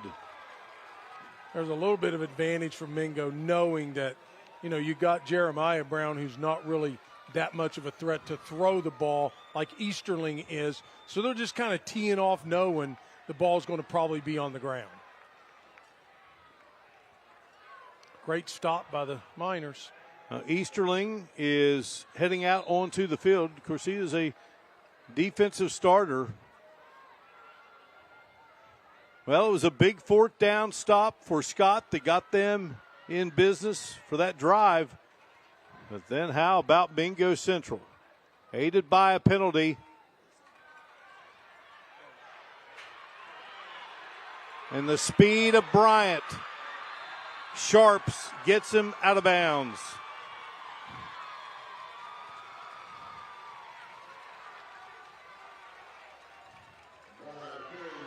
There it is, Bryant. And just outstanding motor for that young man. And that is a 1st down. Bridge Valley Community and Technical College 1st down. Find your path. He found his path. He found the path right around that left side. Definitely got him out of the hole. 33-yard pickup. And this time, how about the defensive play there by Brown? Just swallowing up the ball carrier. Yeah, just trying to do whatever he can to stop that momentum. Mingo Central, this is only their 5th play. They're coming up now, their 6th play of this quarter. 7th, I stand corrected. Thank you, Robert.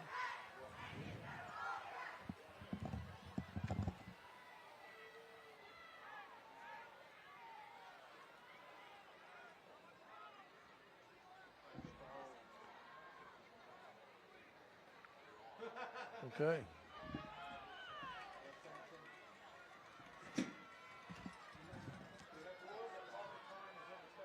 See what Knuckles back to throw. Got his man across the middle. And Maddox Sarton making the grab there. Well, we were just checking the number of that young man, and Knuckles just got it over the outstretched arm of Jaden Smith there. Yeah, Smith looked like he could have got a finger or a hand or a paw on that ball, but just enough clearance to get it over top of him.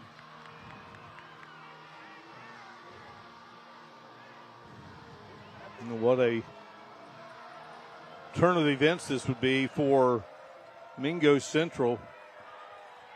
And right up the gut goes Bam Coleman. Yeah, we got some laundry back there. I guarantee you that's a hold. Jeremiah Brown made the tackle.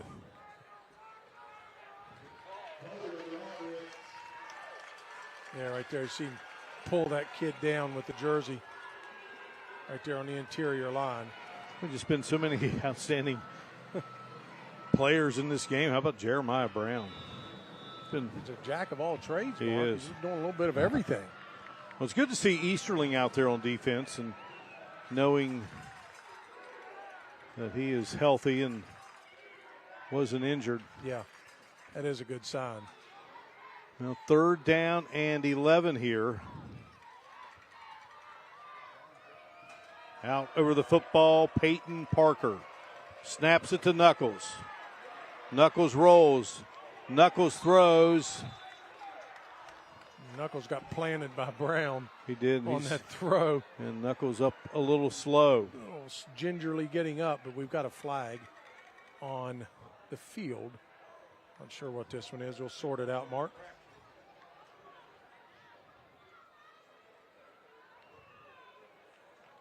And it's going to go against Mingo Central. So Scott waves it off. It will be 4th down. Punting situation here. And Knuckles took that big hit. He is the punter for this team.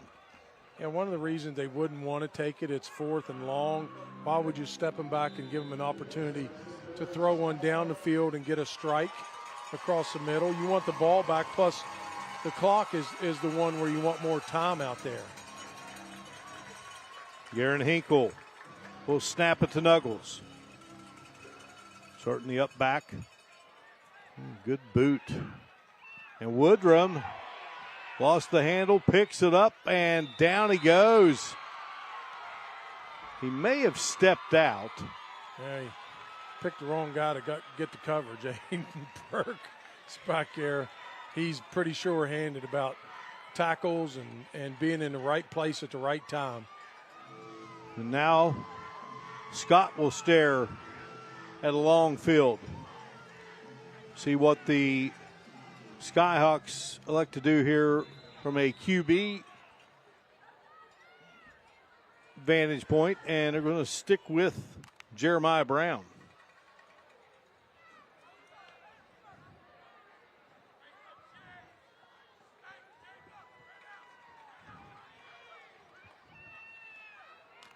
Hand it to Mason Brown. Mason Brown with a nice cut. Yeah.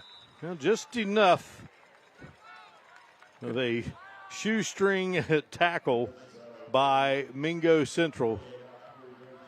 Davian Joplin, there he is. 42 tackles coming in. Center Rodney Joplin, who was a great player at Matewan. Again, we talked about the schools that made up Mingo Central, Jim. I was going to quiz you on some nicknames, but that would be kind of just futile. I know you know all 4 of them. You mean the Tigers, the Bulldogs, the Wolfpack, and the Lions?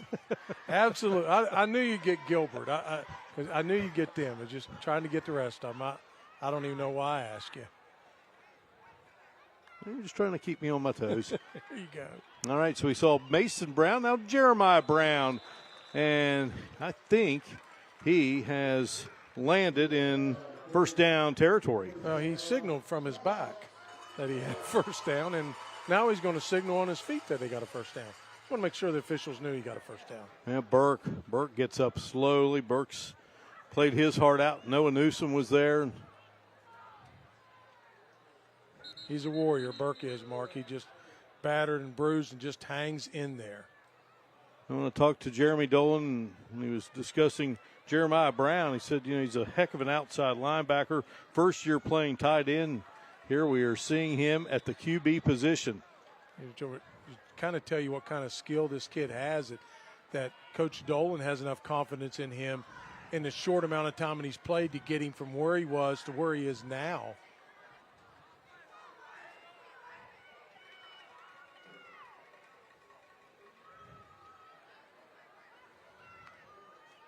Takes the snap, fakes it to Mason Brown, and Jeremiah Brown I'll tell you what, he took some punishment on that particular play. Kyler Turner, 54. He came into this game with 29 tackles, and Jacob Maynard joins him as well.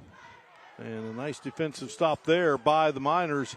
And the clock in the third quarter is going to wind down. And we are going to go to a final 12 minutes of action in what has just been a slugfest here in West Madison. Beautiful night, October Friday evening, and the Mingo Central Miners lead the homestanding Scott Skyhawks on homecoming. Away we go to the fourth quarter in a moment here on our Go-Mart Friday Night Rivals Game of the Week, presented by Glenville State University.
And welcome back. We are talking about homecoming night right here at Scott High School. So as always, I have to talk to one of the seniors. This is Whitney. You have to tell me, we're standing on your guys' float. You guys have put a lot of hard work and effort into this.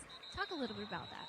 So it starts on Monday, and it is every day right after school, 3 to 8 p.m., and you create a float based off of who we're playing or what our year is. And so this one says seniors at the front, and then we're playing the Mingo Miners, so it is based off of the Miners kind of not finding the real gold because they mine for gold. So we found the real treasure, and victory is the saying on it.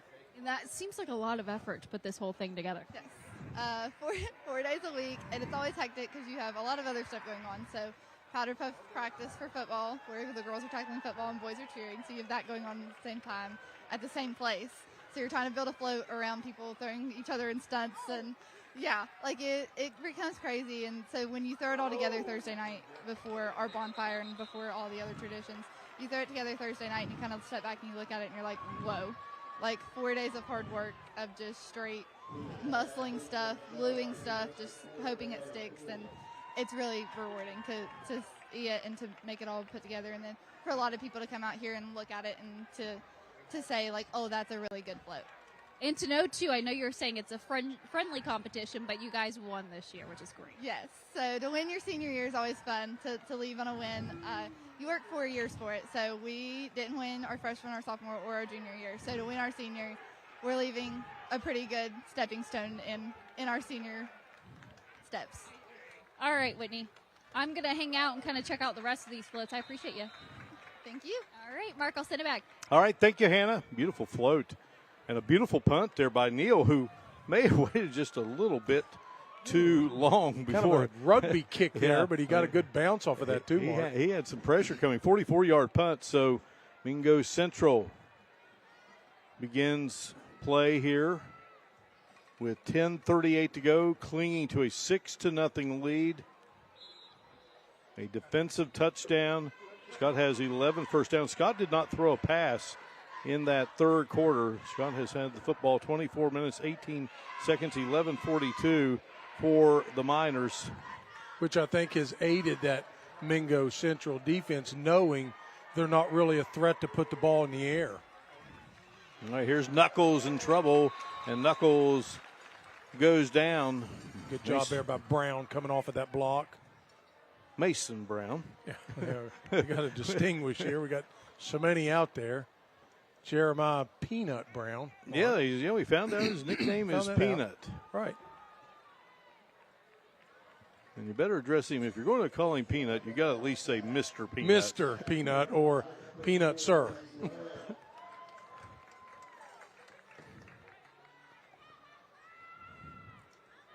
Second down and 11 for Knuckles and company.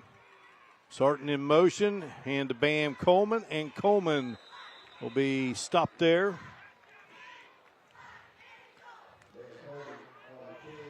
Brown was good job by Jaden Smith there to get that solo tackle there.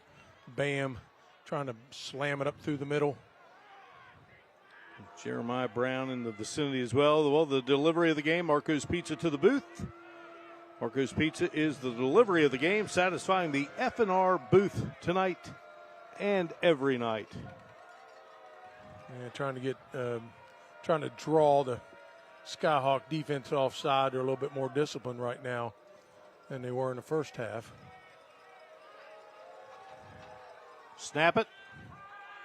Knuckles fires, catch made. Room to run.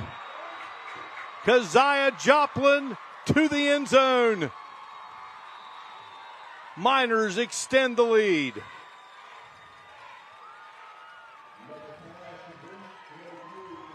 Third and 9. And the Miners strike. Now that's brought on by a corner blitz. You're going to see it here in the replay when we come up through. That's what aided in opening up that whole middle for the Miners. Well, again, this team has weapons.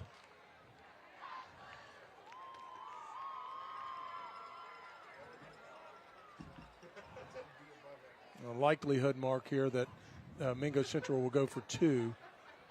After an electrifying 65-yard pass play, Jameer Knuckles to Keziah Joplin. Joplin, a captain. Knuckles looking, and Knuckles is going to be taken down. Good job by the Skyhawks. 12-0 game. And a couple of players there, a little extra after the stop. Nice job there by the officials and his teammates. Don't be going back over there. They don't need to be doing that. And Alan Settle and his veteran crew, they will not stand for it.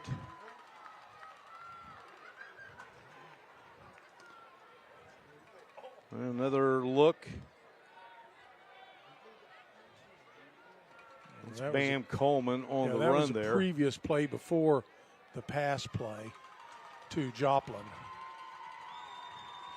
So 12-0.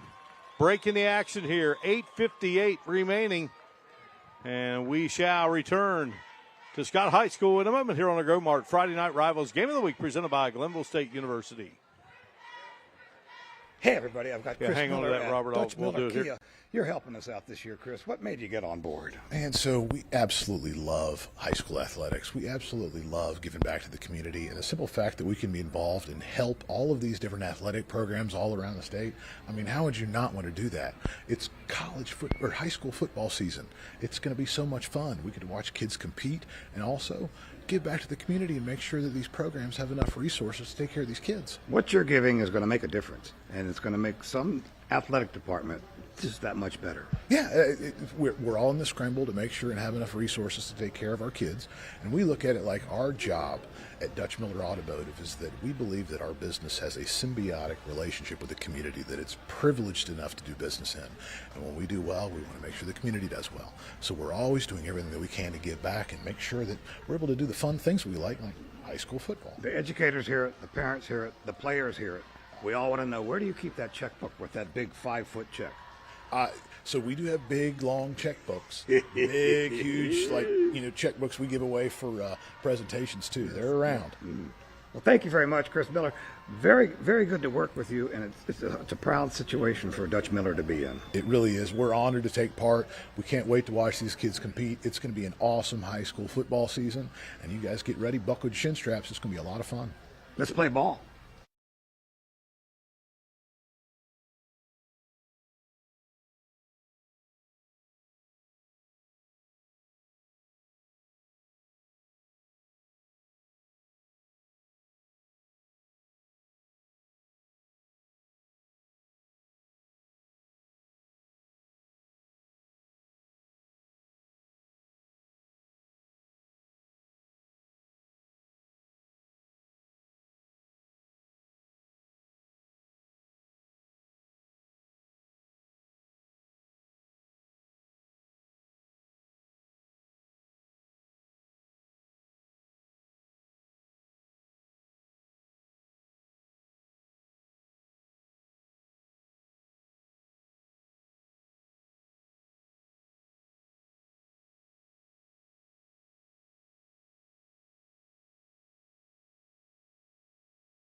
Another look at the.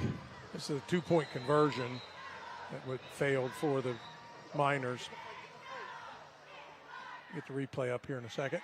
12-0 is our score. 8:58 to go. Bring you our scoring summary following our kickoff here. Sponsored by the West Virginia State Building and Construction Trades,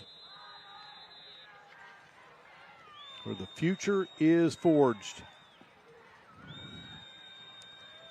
Noah Newsom kicking it off. Woodrum and Sharps are back deep for the Skyhawks. It's going to hit. Woodrum's going to take it. And Woodrum will come to the near side here, up into that around the 31-yard line.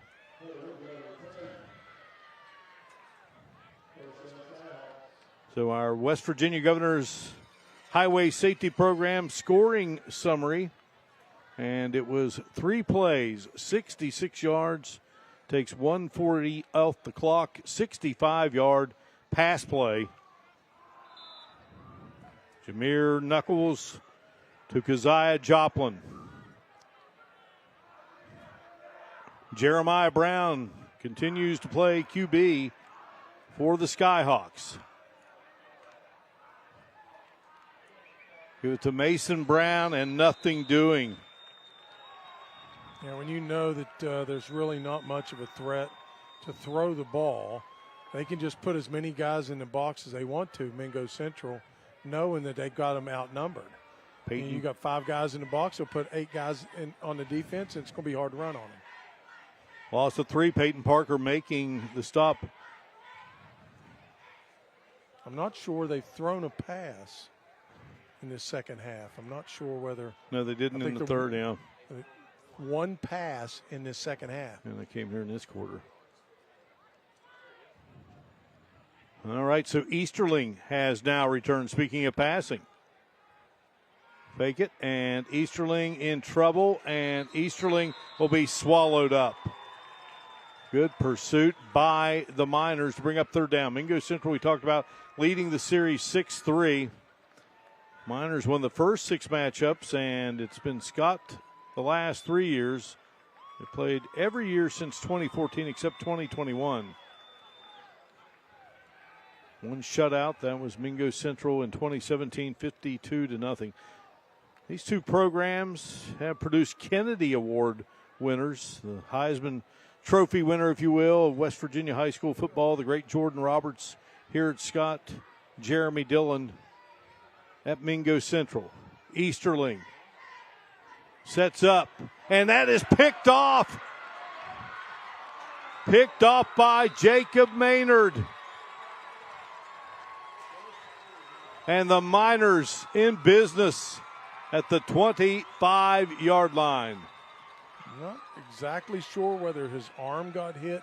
Mark, I'd want to see the replay before I speak on that. You see here Easterling comes in, and, yeah, he can't get a full extension through it to get that ball to Ron Neal.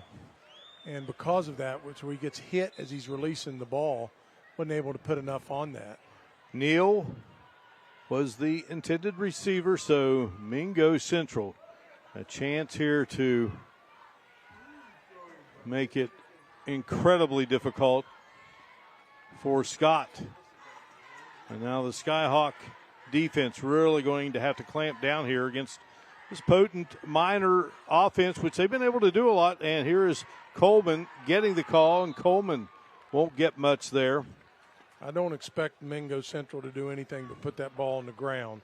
7 minutes on a clock with 2-possession game deep into Scott territory. I see no anticipation of them throwing the ball. Jaden Smith making the stop there. Mingo Central 10-8 all-time in playoff games. Again, a state championship. Scott is 8-15 all-time. Jim, you'll love this. First ever Scott playoff game, 1972. They lost to Magnolia 26-18. Now, we'll get back to this in a moment. Knuckles will keep it. Knuckles will go straight ahead and be stopped, and it was Smith again. All right, so they are beaten by Magnolia 26-18. That game was played at Ripley's Memorial Stadium, where we will be next week for F&R, Ripley and Winfield. So Magnolia wins. And guess what Magnolia then does? They play for the state championship. And they play against your team, the Ravenswood Red Devils. That's right. Thanksgiving Day, 1972, and your red and black knocked off the Blue Eagles 14-6. Yeah, they threw the ball about 500 times in that game. Magnolia threw it every play in the second half. Brian York was their quarterback, and he went on to play at Yale. But the Red Devils prevailed that day with the great Fred Taylor leading the way, and leading the way here for this Miner offense. Jameer Knuckles with the first down. Our first downs here in this fourth quarter, sponsored by the Clay Center, where science and art come alive. Mark, good bit of leadership there by Aiden Burke, trying to settle his young quarterback down, not to try to get him into a jawing contest with the opponent. Just go out and play your ball game. Don't take yourself out of the game this late in it. Good piece of leadership there by Aiden Burke. And Mingo Central winning that state championship in 2016. Knocked off Fairmont Senior 32-7. Coming into this game 5-0. Fourth time in school history they've been 5-0. The other times 16, 17, 23. Here's the handoff, and check that. Knuckles into the end zone for the touchdown. Faking the handoff. Jameer Knuckles. Yeah, good piece of tough running there by Knuckles to get that ball in the end zone. A little surprised he didn't get a flag there after a little bit of extracurricular activity in the end zone after the touchdown.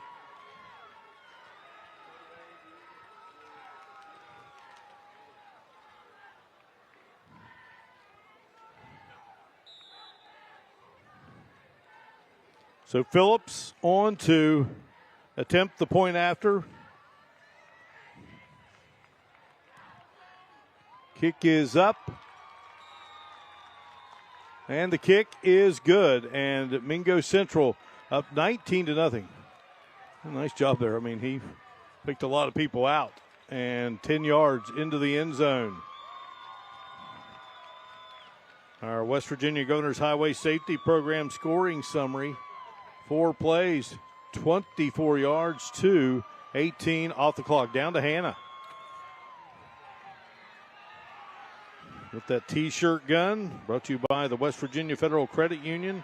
Experience the credit union difference. I'm not sure, has the gun always smoked like that? It's smoking tonight, and she's got it loaded. Locked and loaded. Here she goes again. Oh, there you go. Nice touch, Hannah. Gunslinger of the West. We were talking about David Jones. I think we're going to pop up a picture here of Jones as a Kentucky Wildcat. And so he's gone from the royal blue, now coaching the powder blue of Mingo Central, but outstanding player for the Wildcats, and now back in his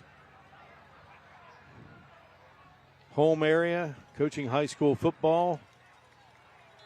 Scott, they have battled here in this game and not out of it, but a lot of work to do in a short amount of time. Our kickoffs throughout the evening, sponsored by the West Virginia State Building and Construction Trades. Well, I think that Sharps thought that thing was going to go out of bounds, and then it didn't, and he thought, well, let's try to see if we can get something out of it here. You certainly don't want to start at the 10, 4:50 on a clock with 3-possession game, but they're going to have to open up their offensive playbook a little bit here, even though as deep as they are in their own territory. Jan Dills is proud to sponsor the streaming of tonight's FNR game on Facebook and YouTube. Injured in a car wreck, call Jan Dills Attorneys at Law. We won't take no for an answer. And the Scott Skyhawks must answer and do so in a hurry and just keep answering.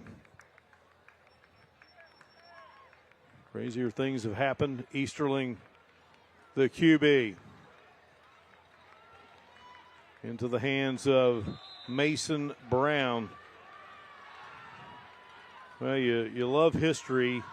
And Scott High School, class of 1939. That is James Myers. His nickname was Raw Beef. And he was an assistant coach with the Dallas Cowboys, part of Super Bowls with Tom Landry.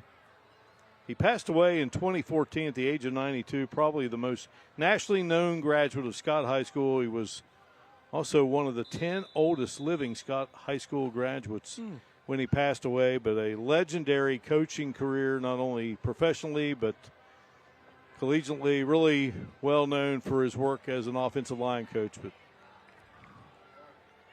Mark, that was before they had the think pads. They just had a piece of paper and point to what they want to do. Easterling pressure comes, and Easterling is hit from behind. Ball is loose.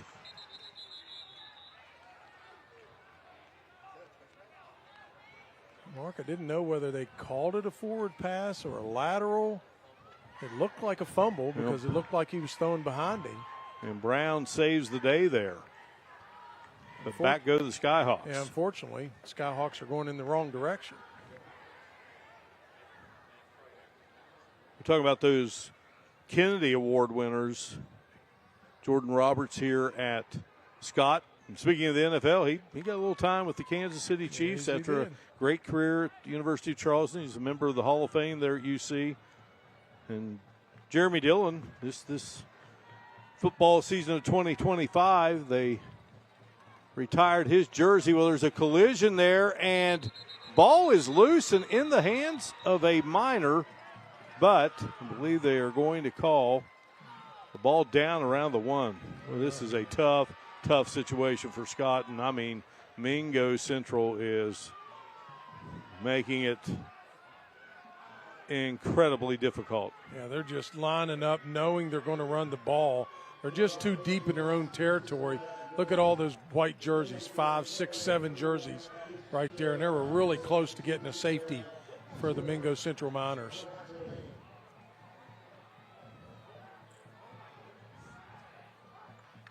And now Neal will punt. Good job by Neal. And Caden Sharps will fall on it there at the 36-yard line. Now they battled here, and here's what they are playing for tonight. Our F&R trophies each week to the winning team, provided by Tri-State Trophy. Beautiful piece of hardwood there, Mark.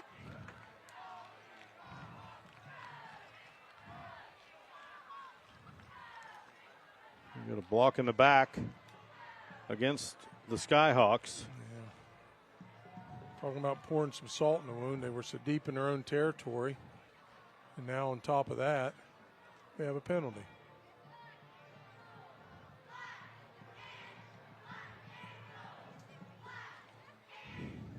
Again, 4th appearance for both teams on F&R. Mingo Central in with a record of 1-2. Scott 2-1. And one of those victories was against this minor program a couple of years back, 50-30. As you said earlier, Mark, Scott had won the last 3 contests between them and Mingo Central, but looks like, barring some catastrophic ending for the Miners, they're going to break that string. In a night when homecoming was observed, and also 100-year anniversary of the first ever game in Scott High School history, October 3rd, 1925. Lost to the Man Hillbillies 12-0. And here we are, October 3rd, 2025. I think there's been a few changes in football in the past 100 years. We have a new quarterback in the game. Chase Dotson, a freshman, 6'2", 180. Going to get a crack at it here with 2-11. It's a big night for high school football. Hope to hustle back and be a part of Friday Night Football Extra tonight. Let's see.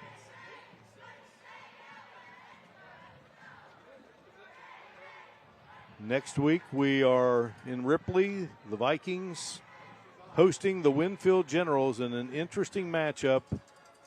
Winfield head coach Eddie Smolder, former All-Stater, one of the very best to play football at Ripley, and a former Viking coach. Dotson takes a knee there, bobbled the snap there, and so Eddie will go up against his alma mater, and that will be next week. Don't forget, our stop of the game will be coming up following the conclusion of this matchup here between Scott and Mingo Central. And Jim, I played at Ripley High School and played for your late father-in-law at Ripley High School, so we both have some connections to that Viking program. And, of course, we've had a lot of friendships with folks from Winfield, certainly with Eddie and, David Bailey. David Bailey, great Leon track McCoy. coach. Yeah, the late, great Leon McCoy. So there'll be a lot going on next week's Hall of Fame weekend for Ripley football, so we look forward to that as well. We'll just look forward to that matchup. As we do all these matchups every Friday night, I always say, hey, man, it's a blessing to put these headsets on. It's an honor, for sure. Go into these great venues like this place here in Boone County on the campus of Scott High School. Well, you look at that score, Jim, that is no indication of what this game was here tonight. Not really. You had the turnovers. You had that tremendously great stop by the Miners down there on 4th down against Scott, which is really, I think, obviously the turning point in the game. That really kind of bizarre play with 30 seconds to go in the second quarter. But excellent job there by the Mingo Central Miners, especially on defense in this game. Well, Scott did what they wanted to do, to hang with a potent Mingo Central attack, and they were right there. But, again, you always say, you make your breaks, and Mingo Central got a big break there right before the end of the half, took the lead, and managed to tack on a couple of scores here in this second half of play. They had the 2 fumbles and the interception. Those 3 turnovers were all costly for the Skyhawks.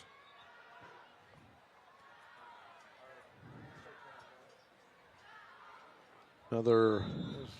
Keep going in the opposite direction. It's like in Dotson, boy. He's wanting that ball in his hands. He wants to do something with it. And he's going to just run the other way, and he will take the knee, and that will do it.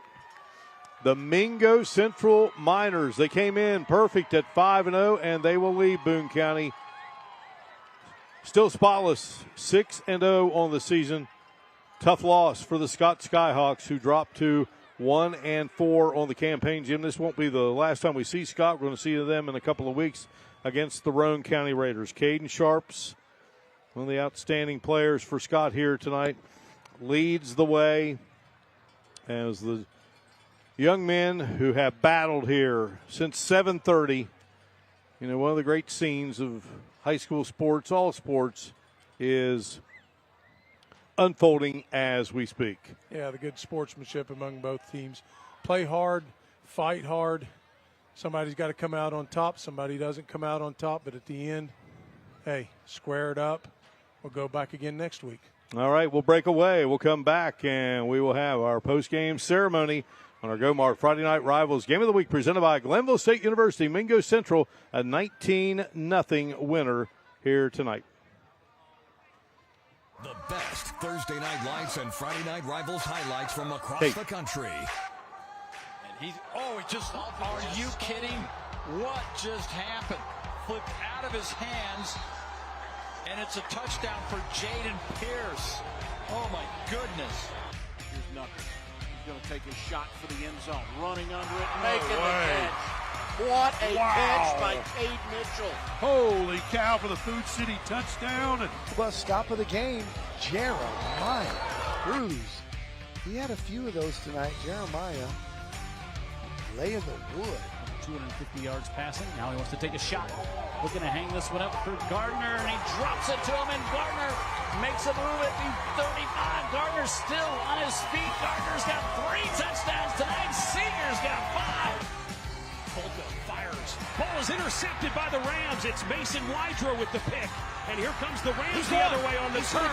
Here he goes, right side of the field. Wydra with some blockers. Wydra on the return of the interception. He's all the way down to the 10, the 5. Wydra returns it for the score. Mason Wydra. Receiver in motion. He will roll right. Under pressure. Still on his feet. Trying to find somebody downfield. He's in trouble. He'll throw it to the back of the end zone. A receiver's wide open. Touchdown, McQueen.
This is the school bus stop of the game. Always remember to stop when the school bus arm is out. I can't believe you knew it was Rick Hess, because I did know it was him. I'm not going to charge you on any more trivia.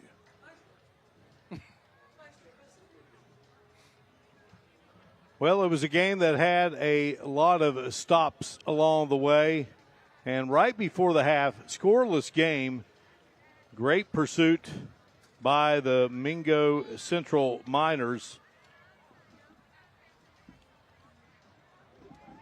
And it was all said and done into the end zone for the touchdown. Would go Jacob Maynard. Jameer Knuckles, our player of the game, our Go-Mart player of the game. Knuckles, 7 of 12, 132 yards, a touchdown, and he rushed for 35 yards and scored a touchdown. Hannah Klein is down with the winning Mingo Central Miners, who have defeated the Scott Skyhawks here 19-0. Take it away, Hannah. Mark, I have to tell you what he just told me. He said, I've been waiting 3 years for this moment. I've been waiting 3 years for this trophy, and I'm so honored and grateful to be standing right here with you guys. Talk a little bit about the performance. Super impressive.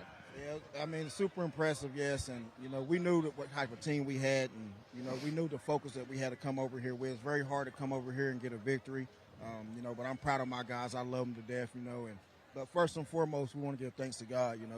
Without him, none of this is possible. And, our guys has, bought into that this year, and they've just done wonderful. So, first and foremost, we're going to give thanks to God. And you guys are now 6-0. I want to know what is the difference between the previous years to now, and what kind of conversation are you having in the locker room to make those changes? I'm going to be honest. It's all credit to these guys. It's our leadership.